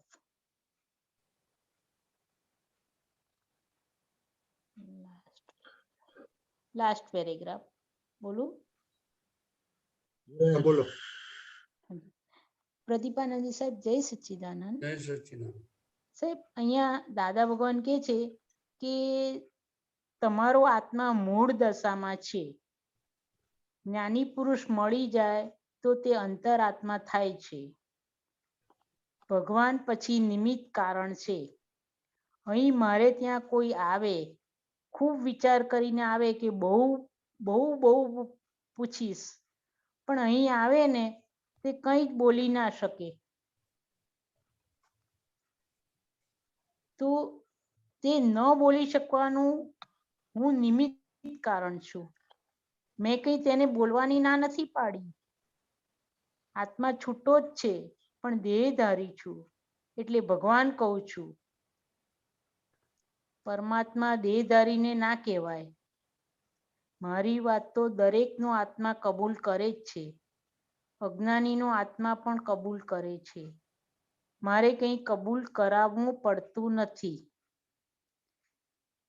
અચેતન ક્રિયાવાન છે ચેતન ક્રિયાવાન નથી ચેતનનો ધર્મ ક્રિયાવાન છે જ નહીં સાહેબ આમાં થોડો પ્રકાશ આપો ને સાહેબ એટલે જે આ મન વચન કાયા છે હાજી એ આપણે નીચેની લાઈન લઉં છું પહેલા હા હા નીચેની હાજી કે ચેતન ક્રિયાવાન નથી એટલે શું છે કે સ્થૂળ ક્રિયાઓ જે આંખે દેખાય એ કારણ કે એ અતિન્દ્રિય પ્રત્યક્ષ છે કેવું છે હા એ અતિન્દ્રિય પ્રત્યક્ષ એટલે એને અને મન વચન કાયા એ ઇન્દ્રિય પ્રત્યક્ષ છે એટલે આ બધી ઇન્દ્રિયો દ્વારા બધી ક્રિયાઓ થાય એ બધું છે ને એ અચેતન કહેવાય અને મિકેનિકલ ચેતન કહેવાય શું કહેવાય અને મૂળ જે છે આત્મા એ ક્રિયાવાન એટલે કે આનો આ ક્રિયાનો ફોટો પડી શકે એવું નથી એ જ્ઞાન ક્રિયા અને દર્શન ક્રિયા એનો સ્વભાવ છે શું છે બરાબર અને બીજું કે તમારો આત્મા મૂળ દશામાં છે અને મૂળ દશા એટલે શું તે કે સાહેબ પેલું કોને એકવાર હજી એ જે ફોટો નથી પાડી શકાતું એટલે કે એનું કારણ શું છે કે આત્મા સૂક્ષ્મતમ વસ્તુ છે હાજી હા એટલે એ અનુભવ ગમ્ય વસ્તુ છે ચક્ષુ ગમ્ય નથી ના હા જેમ દાખલા તરીકે અત્યારે આપણે બેઠા છીએ આપણી દરેક પોતપોતાની જગ્યાએ તો વાતાવરણમાં હવા છે ખરી કારણ કે આપણને શ્વાસોશ્વાસ થી ખબર પડે એટલે અનુભવ થાય કે હવા આવે છે ને જાય છે ઓક્સિજન ખ્યાલ આવ્યો ને પણ એને આપણે જોવા જઈએ તો એનું કોઈ રૂપ આમ દેખાતું નથી જોવા જઈએ તો પણ અનુભવ ગમ્ય છે બરાબર છે ને આ તો ખાલી એક સમજવા પૂરતી વાત કરું છું એવી રીતે કેટલીક બધી વસ્તુ એવી છે એમાં આત્મા એ જ્ઞાન દર્શન ક્રિયાનો કરતા હોવાથી એનું અનંત સુખ બધું છે અવ્યાભાત પણ એ અનુભવ ગમ્ય છે કેવું છે અનુભવ ગમ્ય છે અને આ શરીર એ ક્યારે ખબર પડે તો કે આ શરીરમાં પીડાઓ ઉપડે તે વખતે એને જુએ જાણે તે બાધા પીડા સ્વભાવ વગરનો કહેવાય. શું કહેવાય? બાધા પીડા. પછી બીજું કે જે દર્શન અને જ્ઞાનની ક્રિયા છે એટલે જોવું જાણવું. એટલે જો તમે મોઢામાં આપણે દાખલા તરીકે તમે બદામ મૂકીએ, એક બદામનો પીસ મૂકીએ તો દાંતને ખબર નથી પડતું કે આ બદામ છે, આંખે જોતી નથી કે આ ખરેખર અંદર કેવા એના ટુકડા થયા અને કેટલી કડક છે, પોચું છે, શ્વાસું. પણ એ દાંતને ખબર પડે કે એની અંદર કડક હાડ કેટલું છે, પોચું કેટલું છે. પછી એ જીભ ઉપર પડે તો જીભને ખબર નથી, પણ એ બધી ક્રિયાઓને જાણનારા અને જોનારો આત્મા છે. તમને ખ્યાલ આવ્યો ને? હા, હવે ખ્યાલ આવ્યો. આ દાખલાથી વધારે સરસ. કડક, પોચું, ગળ્યું, મીઠું ખ્યાલ આવે. દાંતમાં ભરાય ને તો દાંત ના બોલે કે મને અહીંયા ભર્યું છે તમે કાઢો. જીભ પણ ના બોલે, પણ અંદર આપણને ખબર પડી જાય કે અહીંયા ભરાણું છે. એટલે એની સેન્સેશન પરથી બધી જ્ઞાન તત્વની આપણે રિલેટિવ સાયન્સ છે, પણ એને જાણે કે અહીંયા ભરાયું. ખ્યાલ આવે? એટલે જોવા જાણવાની બધી ક્રિયાઓ છે. આ તો આપણે સ્થૂળ દાખલો આપીએ છીએ. હા, સ્થૂળ દાખલામાંથી તરત સમજી જવાય. આપણને બધી આ ઠંડી લાગે છે ને તે ખરેખર શરીર નથી બોલતું કે મને ઠંડી લાગે છે, પણ જે શરીરનો માલિક છે કે જેને માલિકી ભાવ થયેલો છે કે હું પ્રદીપ છું, એટલે પછી એને થાય કે મને ઠંડી લાગી, મને ઠંડી લાગી. ખ્યાલ આવ્યો? પણ ઠંડી જેને લાગે છે ને જાણે છે. શું છે? એને એ જાણે છે. જાણે ને જુએ કે પગમાં ઠંડી લાગી, માથામાં લાગી, કેવી ધ્રુજારી ઉપડી, બધું એ જુએ જાણે. પણ પેલા શું છે કે અંદર એને મૂળ દશા એટલે માલિકી, મને થયું એવું કે. અને જયારે જ્ઞાની પુરુષ મળે તો એ પાપો ભસ્મીભૂત થાય, એટલે પછીથી એ અંતર્મુખ દશા થાય. એટલે એને અંતરાત્મા દશા કહેવાય, કારણ કે એને પ્રતિથી પછી બેસી જાય છે. શું જાય છે? એટલે કે જે ચાર્જ અહંકાર હતો ને એ ગયો. ખ્યાલ આવ્યો? અને એને પોતાને ભાન થઈ ગયું હું શુદ્ધાત્મા છું. શું? એટલે અંતરાત્મા થાય છે તે એ ભગવાન નિમિત્ત કારણ. એટલે દાદા ભગવાન એવું કહેતા હતા કે ભાઈ આ જ્ઞાની પુરુષ નિમિત્ત છે, પણ એ ભગવાનની કૃપા ઉતારતા હતા. શું કરતા હતા? ભગવાનની કૃપા ઉતાર. હા, એટલે એવી રીતે છે એ જે બોલતા હતા તે કહું છું તમને. હાજી હાજી હાજી. અને એટલે દાદા કહેતા હતા કે અહીંયા આગળ કોઈ ગમે તો અમે આ બધું આપણે બધા સત્સંગમાં જોયેલું કે ઘણા લોકો એવી રીતે નક્કી કરે કે હું દાદાને આમ પૂછું તેમ પૂછું ને, એટલે દાદાને કોઈ હરાવવા માટે આવતા હોય. હરાવવા એટલે શું?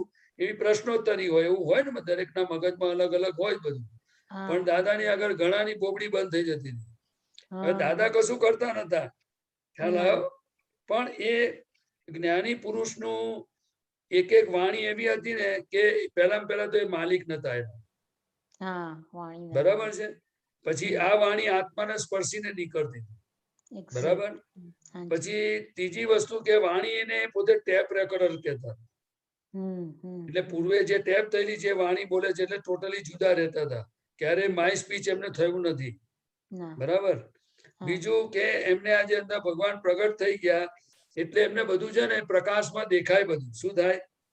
પ્રકાશમાં બધું દેખાય. બધું દેખાય. એ પણ જ્ઞેય સ્વરૂપે. પણ એમાં દાદા ભગવાન સામે વાળાને પૂતગલ અને આત્મામાંથી જાણે ખરા, પણ રહે એમની દ્રષ્ટિ સ્થિર આત્મામાં જ હોય.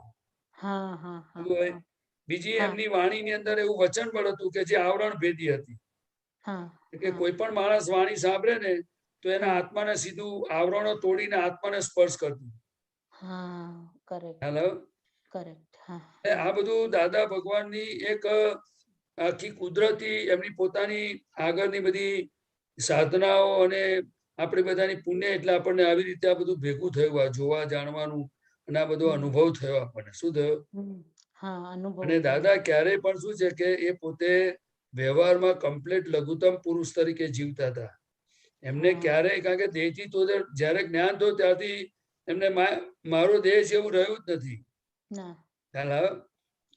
એટલે જ્યાં એટલે અહંકાર લેસ, ઝીરો અહંકાર વાળા પુરુષ હોય એટલે પછી શું થાય કે એને કોઈ હરાવાર જીતવાનું રહ્યું જ નહીં. ખ્યાલ આવ્યો?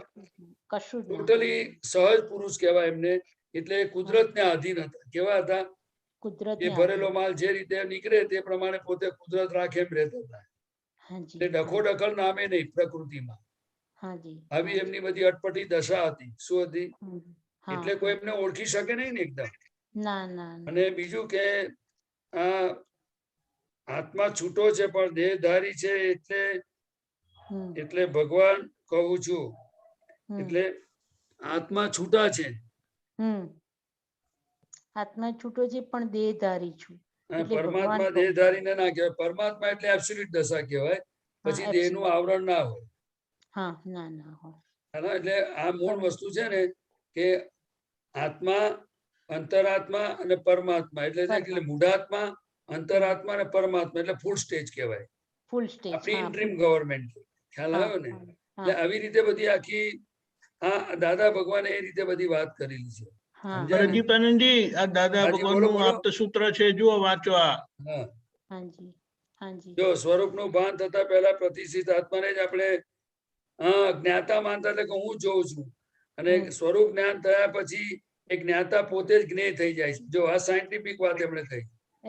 જે હું જોઉં છું એ જ્ઞેય થઈ ગયા. મન, વચન, કાયા, બુદ્ધિ બધું આવી ગયું. ખ્યાલ આવ્યો ને? અને ત્યાંથી જાગૃતિ આપણું વાક્ય દબાઈ ગયું છે.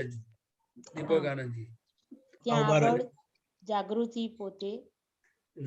પોતે જ જ્ઞાતા થાય છે. એટલે કે આખી જે હું શુદ્ધાત્મા છું, આખી જે પ્રજ્ઞા શક્તિ ઉત્પન્ન થઈ ગઈ ને વચ્ચે, એ આત્મામાંથી છૂટી પડેલી શક્તિ છે. આ દાદા જે કહેતા હતા એ બધું કઉ છું તમને. બરાબર. અને હવે જાગૃતિ તરીકે હું થાય છે. મૂળ આત્મા તો એને પાછું એને દાદા એક બીજી વાત કરી હતી કે અત્યારે આપણે શુદ્ધ ઉપયોગ છે, પણ પછીથી જેમ જેમ આપણે આગળ વધતા જઈશું એમ ઉપયોગ ઉપર ઉપયોગ આવે. શું આવે? એટલે અત્યારે આ શું છે કે આપણે બાઉન્ડ્રીમાં આવેલા છે.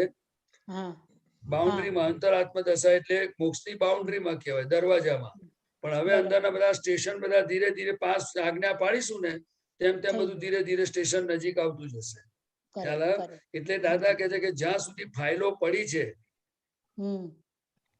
પડી છે, ત્યાં સુધી તમારે એનો સંભાવે નિકાલ કરવાનો છે. અને જેમ જેમ ફાઇલોનો નિકાલ થતો હશે પછી નિકાલ કરવાનો રહ્યો નહીં કશો, એટલે પછી એ પ્રજ્ઞા શક્તિ આત્મામાં એક થઈ જશે. ખ્યાલ આવે ને? પરમાત્મા દશા. એટલે આખી આ પ્રોસેસ જે દાદા બતાવતા હતા એ હું તમને કઉ છું. છતાં દીપક આનંદજી તમે કઈક બોલજો વચ્ચે, લાભ આપજો. સૂત્ર ફરી વાંચો.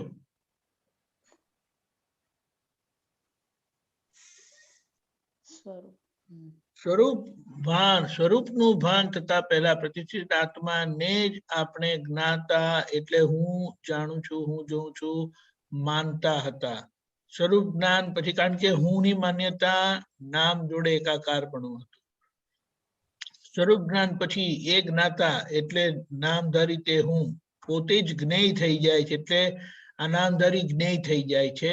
અને ત્યાં આગળ જાગૃતિ પોતે જ એટલે જાગૃતિ આખી અંદર ખુલ્લી થાય છે. અને હું શુદ્ધાત્મા છું એ આખું અલગ ખુલ્લું થાય છે, જ્ઞાતા થાય છે. એટલે કે પહેલા પ્રતિષ્ઠિત આત્મા તરીકે હું હતું તે હવે જાગૃતિ તરીકે હું થાય છે. અને મૂળ આત્મા તો એની આગળ જ રહ્યો, હજુ સંપૂર્ણ જાગૃત થયો એટલે મૂળ આત્મામાં એકાકાર થઈ જાય. આ હું જાગૃત થયેલું હું પ્રજ્ઞા પ્રકાશ એ ભગવાનની શું કહેવાય કામ કરતી શક્તિ છે, ક્રિયાકારી શક્તિ છે. ક્રિયાકારી શક્તિ છે, આપણી પાસે કાર્ય કરાવે. ત્યાં સુધી અંતરાત્મા તરીકે રહી, ત્યાં બહિર્મુખ પદ છૂટી ગયેલું હોય છે. અંતરાત્મા દશા પૂરી થાય કે પરમાત્મા પદ પ્રાપ્ત થાય. એટલે ભગવાનના પ્રકાશમાં, પ્રજ્ઞા પ્રકાશમાં આપણને પ્રકૃતિની ભૂલો બધી દેખાયા કરે, તેને આપણે જોઈને એને કરેક્ટ કર્યા કરીએ. એ અંતરાત્મા દશા એ આજ્ઞા પાલનનું આખું પુરુષાર્થની ભૂમિકા છે આપણી જાગૃત થયેલી. સમજાયું? હા, સરસ સમજાયું, સરસ સમજાયું. એ જાગૃતિ પછી છે એ પોતે એ હું જે અંતરાત્મા છે, જયારે વ્યવહાર પૂરો થઈ જાય, ચોખ્ખો થઈ જાય છે, તો હવે એને કઈ કામ રહેતું નથી. એના સમય આવે ત્યારે એને જે આઈ બિલીવ એને શપથ ક્ષેણી કહે છે કે કેવળ જ્ઞાન થાય. કેવળ જ્ઞાન એટલે અંતરાત્મામાંથી પોતે પરમાત્મામાં એમની આખી જાગૃતિ બેસી જાય છે તો પોતે બેસી જાય છે. પરમાત્મા સ્વરૂપ થાય છે. બરાબર? બરોબર સાહેબ. ગીતાબેન એક સેકન્ડ પ્રદીપાનંદ, એક જ સેકન્ડ સાહેબ. નાના બોલો બોલો. પ્રદીપાનંદજી, આ તો સરસ સમજાવ્યું આપે, પણ એમ ઘણી વાર આ શું થાય ગીતાબેન ને કે આ બધી જ્ઞાનની વાતો સમજવાની બહુ ગમે, દાદા ભગવાનની બધી વાણીમાં નીકળી હોય બધી વાતો, પણ પેલું દાદા ભગવાનને આ દેહ પર જે આવ્યું ને કે એમને પગે પેલું એ ફ્રેક્ચર આવ્યું કે પછી પેલો એક્સિડન્ટ, એવું બધું આમ એવું સાંભળું તો બહુ આંખમાંથી પાણી આવે, બહુ રડવું આવે એવું થાય છે. પણ ખબર નહીં એ વખતે કેમ એવું એ થાય છે, એ મને જો આ તો દાદા એક વખત બોલેલા સત્સંગમાં, ને કદાચ મને લાગે સૂત્ર પણ છે એવું મારા ખ્યાલ મુજબ, કે ભાઈ તું બૈરી છોકરા માટે અને આ જગત માટે તું બહુ રડ્યો છું કે છે. શું કે છે? પણ જો એક અવતાર જો તને જ્ઞાની માટે તને રડવું આવ્યું ને હૃદયથી, તો તારું કામ થઈ જશે કે છે. પણ એ બધી વસ્તુ છે ને કે એ જ્ઞાની પ્રત્યે થવું એ પૂર્વનું કંઈક આપણું એટલું એમની કૃપાથી આ બધું થયા કરે. શું થયા કરે? એમની કૃપાથી. પણ એ દેહ પ્રત્યે પણ રાગ આવો ને એ બહુ જ મુશ્કેલ વસ્તુ છે. કારણ શું છે કે એ એક ભક્તિનો પ્રકાર છે. શું છે? ભક્તિનો. જ્ઞાની પ્રત્યે ભક્તિનો પ્રકાર છે, પણ એનાથી આપણે આગળ જવાનું છે. શું છે? આગળ જવાનું, પણ એ વખતે બહુ રડવું આવે. બને બને બને બને પણ કઉ છું ને એનાથી આગળ જવાનું છે કે આપણે છેલ્લે એમની આજ્ઞામાં પરફેક્ટ થઈ જવું. બસ એ પછી ભક્તિની પૂર્ણાહુતિ છે. શું છે?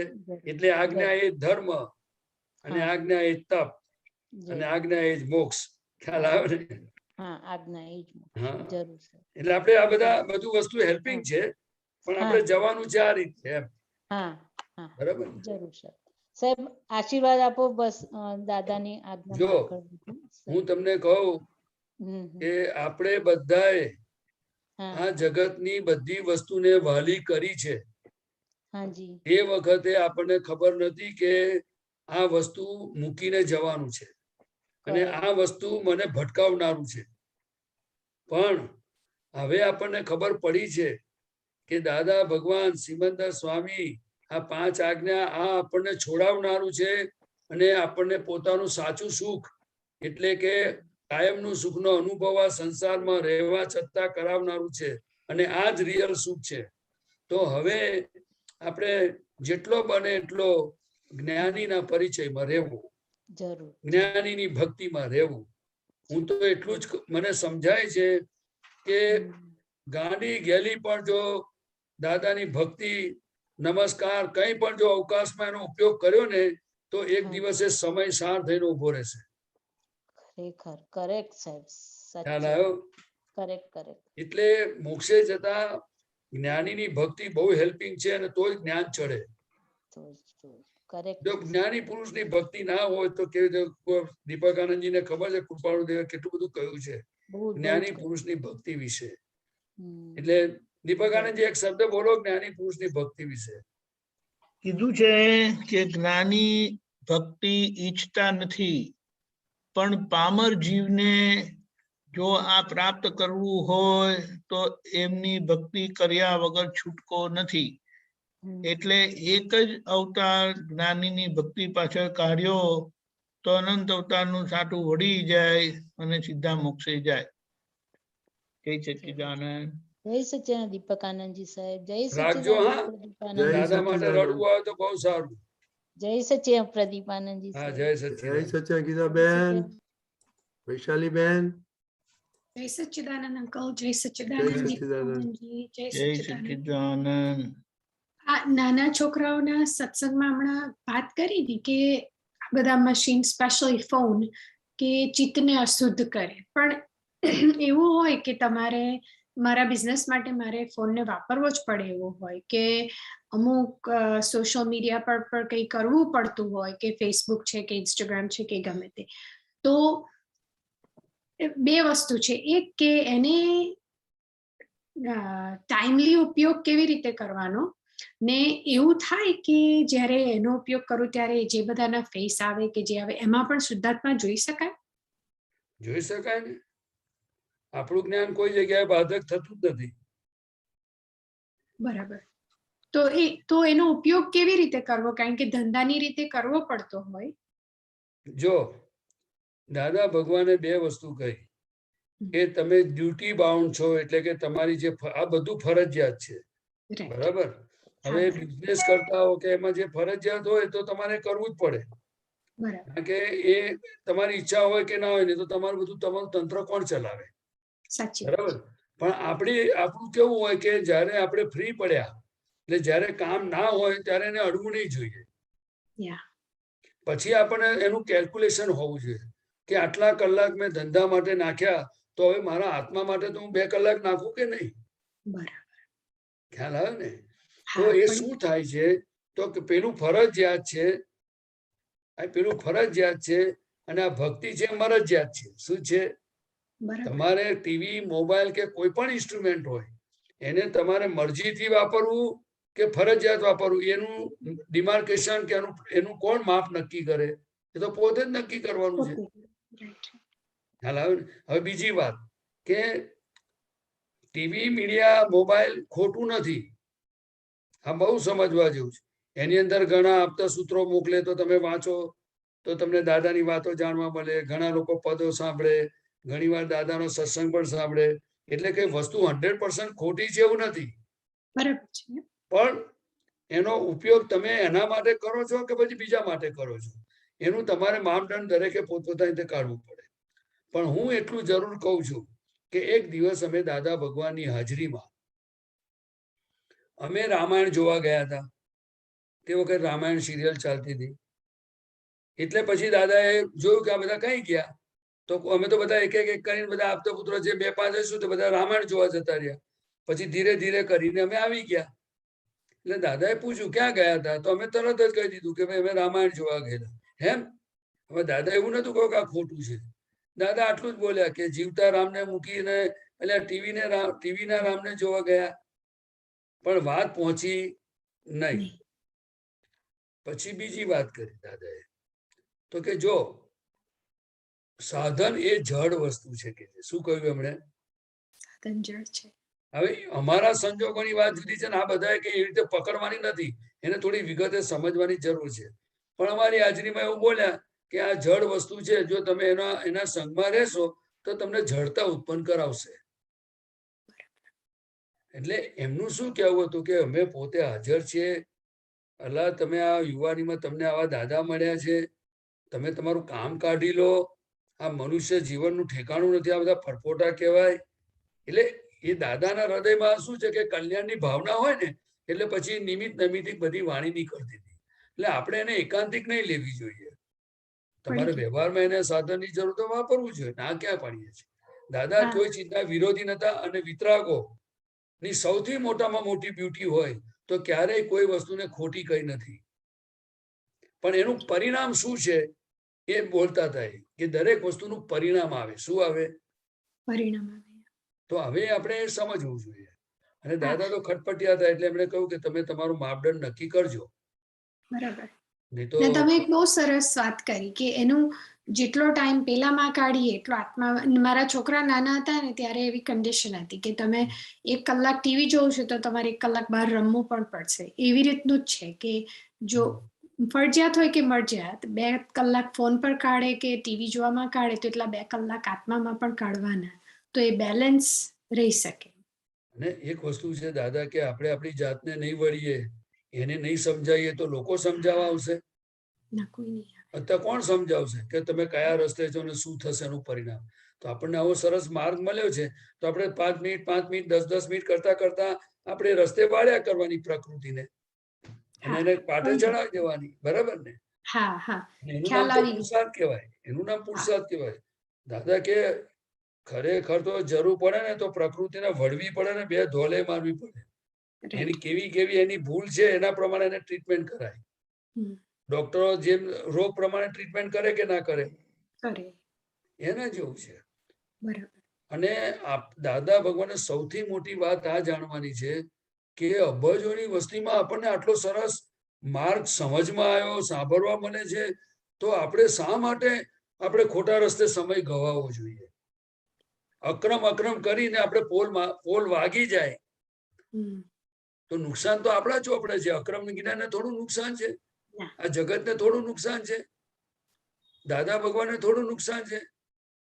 એમનું તો કમ્પ્લીટ થઈ ગયું છે. આપણે પુરુષાર્થ કરીને આપણી પૂર્ણાહુતિ કરવાની છે.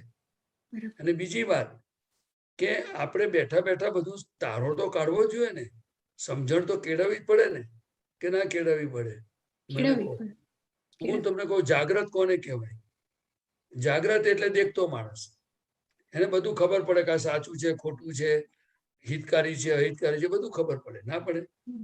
તો આપણે મહાત્માઓ બધા પુરુષાર્થમાં જ છે, પણ હું તો એટલું જાણું કે હજુ પણ આપણી નાની મોટી વાતોને દાદાની એક્ઝેક્ટ એમની કૃપાથી આપણને સમજાય અને આપણો પુરુષાર્થ ટ્રેક પર આપણે આગળ વધીએ તો બહુ સારું. નહીં તો અત્યારે એવો કઠણ સમય છે અને અંદર મન બુદ્ધિ એવા છે ને, પોલ જ મરાયા કરે. ક્યારે મરાય તે ખબર ના પડે. અરે તમે 5 વાગે ઉઠવાનું નક્કી કર્યું હોય ને, હું તમને મારો અનુભવ કહું. આ ઠંડી બહુ છે કરીને 5 વાગે ઉઠનારો માણસ, સમજો. હવે વ્યવહારથી તો કુદરત ઉઠાડતી હોય, સાયન્ટિફિક સરકમ, પણ જાગ્યા પછી પણ શું કે આમ જોઈને પછી એમ કે ઠંડી છે ને, હવે અહીંયા ત્રિમંત્ર બોલો પછી ઉઠે છે, ત્યારે 5:30 થઈ જાય. હવે આ પોલ વાગે છે, એ જો મને ખબર પડે છે તો પછી આપણે આ પ્રકૃતિની ટ્રીટમેન્ટ કરવી પડે કે ના કરવી પડે? કરવી પડે, 100%. હવે ઠંડીને અને 5 વાગે ઉઠવાને શું લેવા દેવા છે? બરાબર છે યાર. તમને ઊંઘ આવતી હોય, તમારા શરીરને આરામની જરૂર હોય તો બરાબર છે, પણ આ તો શું છે કે ઓળીને પડ્યા રહે, પછી શું થાય? એટલે આ દાદા શું કહેતા હતા કે પ્રકૃતિનાથી આપણે છૂટા થયા એટલે આપણે પ્રકૃતિને જોયા કરવાનું અને એની ટ્રીટમેન્ટ કરવી જોઈએ.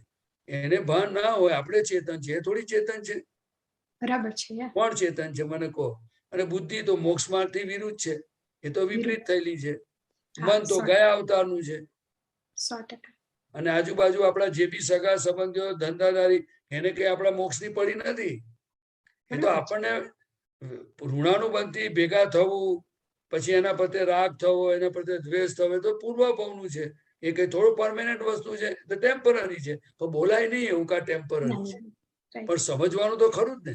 ટેમ્પરરી ને ટેમ્પરરી સમજે તો પરમેનન્ટ ખબર પડે ને. પરમેનન્ટ શું હશે મને કહો? અવસ્થા પરમેનન્ટ હશે કે આત્મા? તો આપણે જાણવાનું ને કે ભાઈ શુદ્ધાત્મા પરમેનન્ટ છે.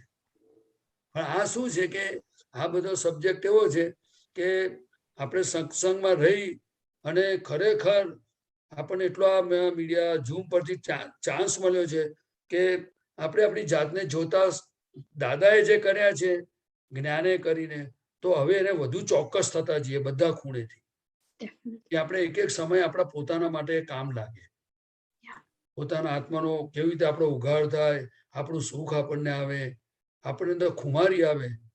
જો હું તમને એક વાત કહું, શુદ્ધાત્મા પદ એ પરમાત્મા પદ છે, બરાબર છે?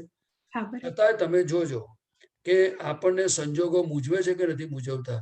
મૂંઝવે છે. બરાબર ને? હવે દાદા છે, સિમંદર સ્વામીની ઓળખાણ થઈ છે, અરિયંત ભગવાન છે, પણ છતાંય અંદર કોઈ વાર ભયની સંજ્ઞા ઉભી થાય ને કે શું થશે મારું? થાય કે ના થાય મને કહો? હું જે બોલું છે ખોટું હશે? હવે આપતા પુત્ર હોય તો થાય કે ના થાય?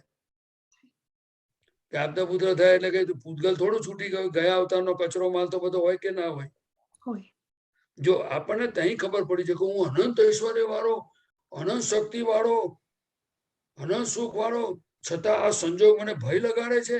એટલે મને એટલે કે આ પડોશીને, હવે પડોશીને ભય લગાડે ત્યારે આપણો રોલ હોય કે ના હોય?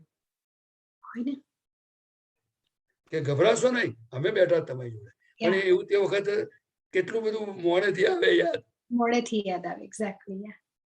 ખ્યાલ આવે? એટલે આપણે જે આઈ એન્ડ માય ની વચ્ચે જે ડિમાર્કેશન લાઈન છે, આપણે અનુભવ સંજોગો હશે તો જ અનુભવ થશે. દાદાને એક વખત એક ભાઈએ કહ્યું કે દાદા મારું મનમાં બહુ જ મને વિચારો આયા કરે છે ને, તમે મારું મન કાઢી નાખો કે લઈ લો એમ. દાદા કેમ? પછી કહું એક મને લખીને આપો કાગળ ઉપર કે ભાઈ મારું મન કાઢી લો, તો હું કાઢી લઉં, પણ કે જો મેડ થઈ જાઉં એટલે ગાંડો થઈ જાઉં તો મારી જવાબદારી નહીં, એટલે દાદાની જવાબદારી નહીં. બરાબર. દાદા કે આ જ્ઞાન મળ્યા પછી તો ખરું જીવન જીવવાનું મળ્યું. કે મનમાં વિચારો આવે, સારા આવે, ખોટા આવે, જ્ઞેય છે, તું જ્ઞાતા છું, તો તને અનુભવ કેવી રીતે થશે? જ્ઞાતા પદનું તારું ખુલ્લું કેવી રીતે થશે? તમને ખ્યાલ આવે ને હું શું કહું? હા, સમજ પડી. આ બધા સંજોગો, ગમતા ના ગમતા સંજોગોમાં આત્મ સ્વરૂપે કેવી રીતે જીવવું, એ 5 આજ્ઞાથી લઈને બધી વસ્તુ આ સત્સંગમાં જો આપણે એકબીજાના નિમિત્તે શીખવા મળશે અને પ્રેક્ટિકલ કરીશું તો દાદા ઝળક્યા કરશે. દાદા ભગવાનની આ જ ભાવના હતી કે મેં જે જ્ઞાન આપ્યું છે મહાત્માઓને ખીલશે. એ ખીલવાનું જ છે, નકામું નથી જવાનું. પણ આપણે એને પોષણ આપવું પડે. કોઈ પણ છોડવો હોય ને એને પોષણ આપવું પડે. એટલે દાદા કહેતા હતા કે અમે 5 આજ્ઞા આપી છે, પછી આ તમારા આત્માને બાજુ 5 આજ્ઞા છે ને વાળ સ્વરૂપે આપેલી છે. એટલે તમારે જેમ જેમ એ 5 આજ્ઞા પાડ્યા કરશો ને પછી એટલી મજબૂત થઈ જાય, પછી વાંધો નહીં આવે, સહજ થઈ જાય. શું થઈ જાય? સહજ થઈ જાય. હા, બરાબર. વૈશાલીબેન? હા હા, જય સચ્ચિદાનંદ. જય સચ્ચિદાનંદ. અમીબેન?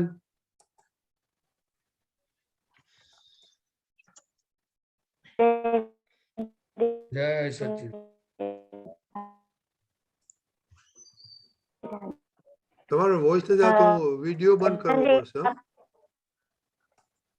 હા, હા બોલો. પ્રદીપાનંદજી, આ પહેલી કલમ જે 9 કલમની પહેલી કલમ વિશે જે હમણાં પ્રતિક્રમણ ચાલે છે ને, એમાં નિમેશ આનંદજીનું કાલે સત્સંગ સાંભળ્યું હતું. તો એમાં એવું કીધું હતું કે દાદા ભગવાન આ પહેલી કલમ માટે એટલા સિન્સિયર હતા કે એમનો અહંકાર એટલી કમાણી કોઈ ચૂકી નહોતા શકતા. એમને જ્યાં જ્યાં કમાણી કરવી હતી ત્યાં, અને એટલો પોઝિટિવ અહંકાર એ લઈને જ આવ્યા હતા.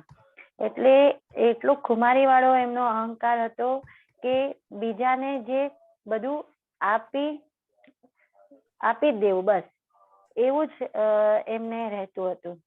તો અહીંયા આ સમજાવો ને હજી ફરી કે આ પોઝિટિવ અહંકાર જ દાદા લઈને આવ્યા હતા, અને આપણે હવે આ અહંકારને પેલી કલમ બોલાવીને એને પોઝિટિવ કરવાનું છે, એવું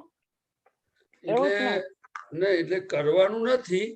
પણ દાદાએ જે બધી આરાધના કરે એટલે નિયમ તો ખરો ને બધો, દરેક વસ્તુનો કે ભાઈ તમે જે ભાવના કરો એટલે પ્રમાણે બધી આખી પરમાણુનું સાયન્સ તો બધું છે ને આખું, કે આત્માની હાજરીથી બધું આખું અંદર બધી એ પ્રમાણે બધા પોઝિટિવ પરમાણુ ચાર્જ થતા જાય, પછી બધી શક્તિઓ ઉત્પન્ન થતી જાય, બધું તો ખરું જ ને, આખું વિજ્ઞાન તો ખરું જ ને બધું. જો આપણે નેગેટિવ ભાવ થાય તો અંદર નેગેટિવ વાળું ગ્રંથિ બંધાય, પછી એ પ્રમાણે વાણી થઈ જાય, એ પ્રમાણે વ્યવહાર થઈ જાય, બધી ઇફેક્ટ તો આવે ને બધી. એટલે આ 9 કલમોનું આખું આ બધામાં દાદાએ આખું સાયન્સ જ મૂકેલું છે. અને એમાં આપણે જે પોઝિટિવ જવાનું એટલે શું, તો કે જુઓ આપણે કોઈ વસ્તુ બોલીએ કે દાખલા તરીકે તમે જમવા બેઠા હો અને પછી કોઈ કે મેં રોટલો ને શાક બનાવ્યું છે રીંગણ બટાકાનું, અને કઈ કે ખીચડી બી બનાવી છે. હવે તમે એક વખત એવું બોલી જાઓ કે ભાઈ મારે હવે ખીચડી નથી ખાવી, તો બનાવનારને શું થાય? ના ગમે. એ માણસ હસતો હસતો ખુશ થઈને બોલે કે આ રોટલો ને શાક બી ખાશે અને આ ખીચડી બી ખાશે, એવી એની ભાવના બનાવી હોય તો કઈ કે માણસ ખુશ થઈને બોલતો હોય, તમે એમ કહો કે હું ખીચડી નહીં ખાઉં, ખાલી મને રોટલો શાક આપી દો અને કાં તો દૂધ બનાવી દો થોડું, તો શું થાય માણસને? હા, સારું લાગે. ના કોણ શું થાય? હું ખીચડી નહીં ખાઉં બોલે શું થાય? ના ગમે. હા, એટલે શું થયું? આમ દુભાયો કે નહીં? હા, આમ દુભાયો. એવું ક્યાંક મારો આમ તમે દુભાયો છે? ના. પણ તમે એનો ફેસ જો એટલે એને એક વખત ઝટકો લાગી જાય. હા, ખ્યાલ આવ્યો ને? એટલે હંમેશા શું છે કે આ બધી વસ્તુની અંદર આપણને ધીરે ધીરે આપણે સમજ કરીએ ને કે કોઈ પણ વસ્તુની અંદર આપણી સામે ના ગમતો સંજોગ આવે તો આપણી અંદર ઊભું થાય ને તે જાગૃતિ એવી હોવી જોઈએ કે જેવું અંદર ઊભું થાય પરિણામ, તો એ પરિણામને પોતે જુએ અને પછીથી અંદરથી એટલી બધી સ્પીડી સિસ્ટમ ફરે છે આ જ્ઞાનને કારણે કે તરત કે એક કામ થોડું ખીચડી આપજો થોડું શાક આપજો, થોડું આ આપજો, તો શું થાય? થોડું થોડું આટલું આટલું આપજો બોલે તો રાજી થાય કે ના થાય? હા, રાજી થઈ જાય. એટલે હમ દુભાયો કે ના દુભાયો? હમ ના દુભાયો. ના દુભાયો. તમે ધડ લઈને ના પાડો તો શું થાય?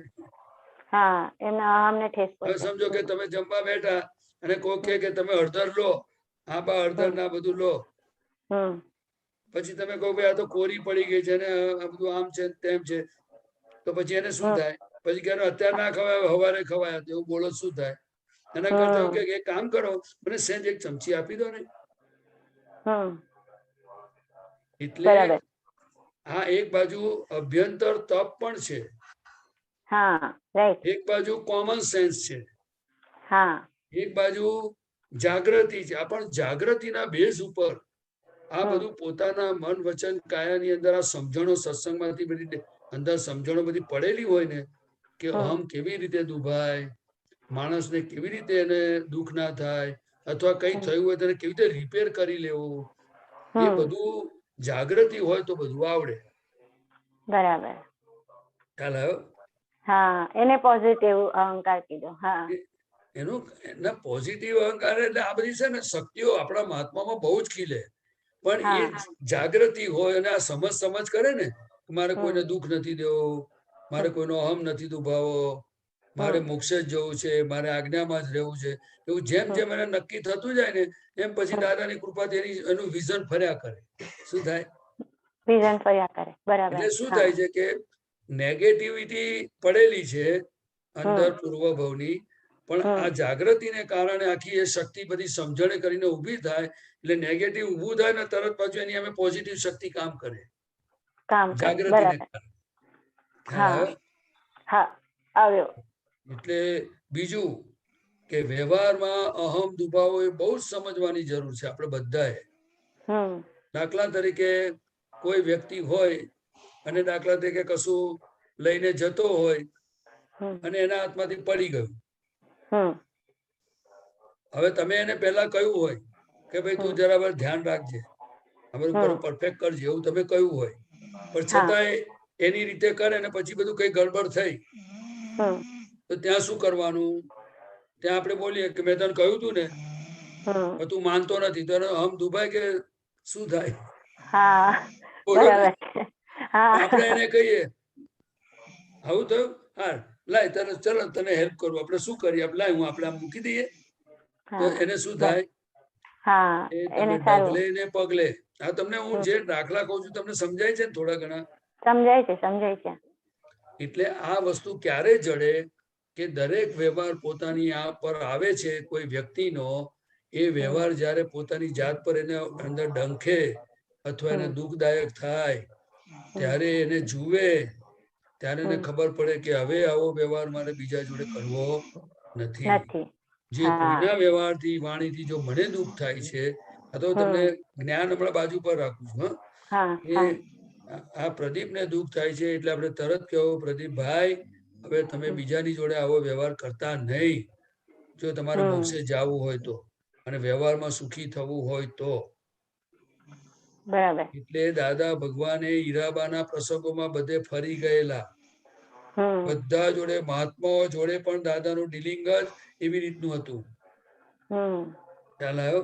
એમણે કોઈને છેક સુધી ખબર પડવા દીધી નથી કે મને શું તકલીફ થાય છે, સમજ્યા? એને અભ્યંતર તપ કહેવાય. પણ આપણે આ સત્સંગમાં આ બધું સમજવા જેવું છે કે અહમ કોઈ પણ બાબત હોય તો અંદર ભડકો થશે, એક વખત નુકસાન થતું જોઈએ, કશું લાગણીમાં આવીને થાય, બધું થશે, પણ એમાંથી શીખવાનું, પ્રતિક્રમણ કરવાનું, પોતાની જાત જોડે વાત કરવાની. કેમ તમે દુઃખદાયક કરો? બની ગયું તો બની ગયું, બોલીને કેમ દુઃખ આપો? જેના કરતા પ્રેમથી કામ લો ને, તમે કેટલા સારા માણસ છો. આવું કહેવાય કે ના કહેવાય? કહેવાય. એટલે આ બધી આખી છે ને એક એક નવ કલમો જે દાદાના ચારિત્રમાં હતી ને, એ બધી દાદાએ ઘણી રીતે સત્સંગમાં અક્રમમાં બધે પ્રયોગ સ્વરૂપે ઘણી બધી વાતો આપણને જાણવા મળે એવી છે. આપતા પુત્રો છે, મહાત્માઓ છે, આપણે બધાનો લાભ લેવાનો. બરાબર?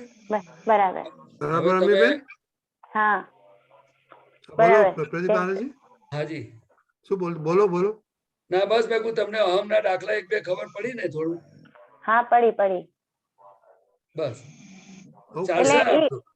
હા એટલે એમાં એ સમજ્યું કે કમાણી કરી લેવાની આપણે આપણું જ્યાં દુભાવતું હોય ત્યાં પોઝિટિવ અહંકારને વાપરીને આપણું નુકસાન નથી કરવાનું ત્યાં. બરાબર. બીજું કે આપણે છૂટવાના કામી છીએ, છૂટવાના આપણે કામે. વેર બાંધવા આયા નથી. બરાબર. આપણું લક્ષ્ય મોક્ષે જવાનું છે. હમ. એટલે મોક્ષે જનારાને ગૂંચો પાડીએ પોસાય નહીં. હા કરેક્ટ. એટલે આમાં કેવું છે, કોઈ પણ વસ્તુની અંદર આગળ વધવું હોય, કોઈને એન્જિનિયર થવું હોય તો પછી એને એના પ્રમાણે અભ્યાસ કરવો પડે. પછી કે હું લગ્નોમાં જાઉં, બર્થડે માં જાઉં, ઊંઘી જાઉં, મન ફાવતા વાંચું તો એન્જિનિયર ના થવાય. તમે સમજી ગયા ને? હા એક જ જગ્યાએ સિન્સિયર રહેવું પડે. હા ને એટલે એને એ ગોલ પૂરો કરવો હોય ને તો એના પ્રમાણે એની ડિઝાઇન હોય, એનો પુરુષાર્થ કહેવાય. એટલે આપણે મોક્ષે જવું હોય તો એ પ્રમાણેનો પુરુષાર્થ બધો ખૂણે ખાંચરેથી સમજી લેવાનો. આમ તો આપણે બધા કરીએ જ છીએ, પણ છતાંય તમારે લાઈવ દાખલા જોઈશે. બાકી કશું ચાલે નહીં. અને પ્રેક્ટિકલ કરવું પડશે. પ્રેક્ટિકલમાં આ સાયન્સ છે. શું છે? સાયન્સ છે.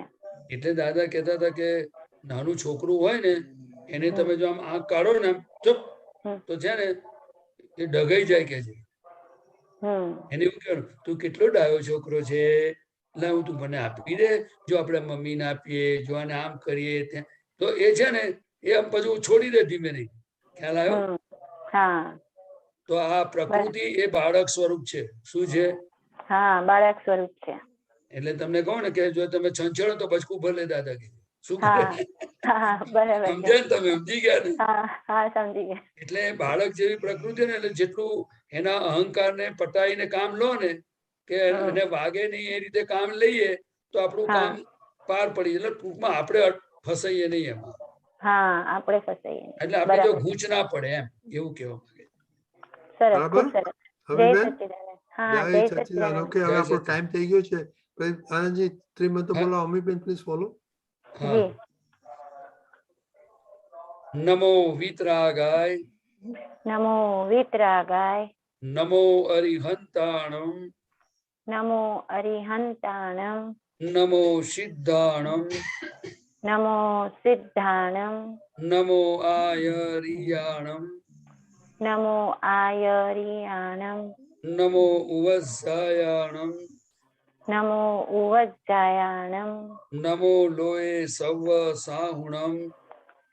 નમો લોએ સવ સાહુણમ. એસો પંચન મુક્કારો. એસો પંચન મુક્કારો. સવ પાવપણાસણો. સવ પાવપણાસણો. મંગલાણમ ચ સવ્વેસીમ. મંગલાણમ ચ સવ્વેસીમ. પડમમ હવૈ મંગલમ. પડમમ હવૈ મંગલમ. ઓમ નમો ભગવતે વાસુદેવાય. ઓમ નમો ભગવતે વાસુદેવાય. ઓમ નમઃ શિવાય. ઓમ નમઃ શિવાય. જય સચ્ચિદાનંદ. જય સચ્ચિદાનંદ. સચ્ચિદાનંદ. કાલે બુધવાર, કાલનો આખા દિવસનો પ્રોગ્રામ આ રીતે છે. સવારે 6:30 પ્રાતઃવિધિ, 10:15 ગુજરાતી સત્સંગ, 3 વાગે હિન્દી સત્સંગ, 4:30 કીર્તન ભક્તિ અને આરતી, રાત્રે 9 વાગે વર્લ્ડ વાઇડ સત્સંગ. અને ફરીથી આપણે આ 10 મિનિટના સાયમ સમય પ્રતિક્રમણનું ગોઠવણી રાખીશું. પછી સમય મળતા આપણે એ રીતે કરીશું. જય સચ્ચિદાનંદ. દીપકાનંદજી જય સચ્ચિદાનંદ. પ્રદીપભાઈ જય સચ્ચિદાનંદ. સર્વે મહાત્માઓને જય સચ્ચિદાનંદ. જય સચ્ચિદાનંદ. દીપિકાનંદજી. દીપકાનંદજી, પ્રદીપાનંદજી જય સચ્ચિદાનંદ. સર્વે મહાત્માઓ પ્રતિપાનંદજી, દીપકાનંદજી જય સચ્ચિદાનંદ. મહાત્માઓને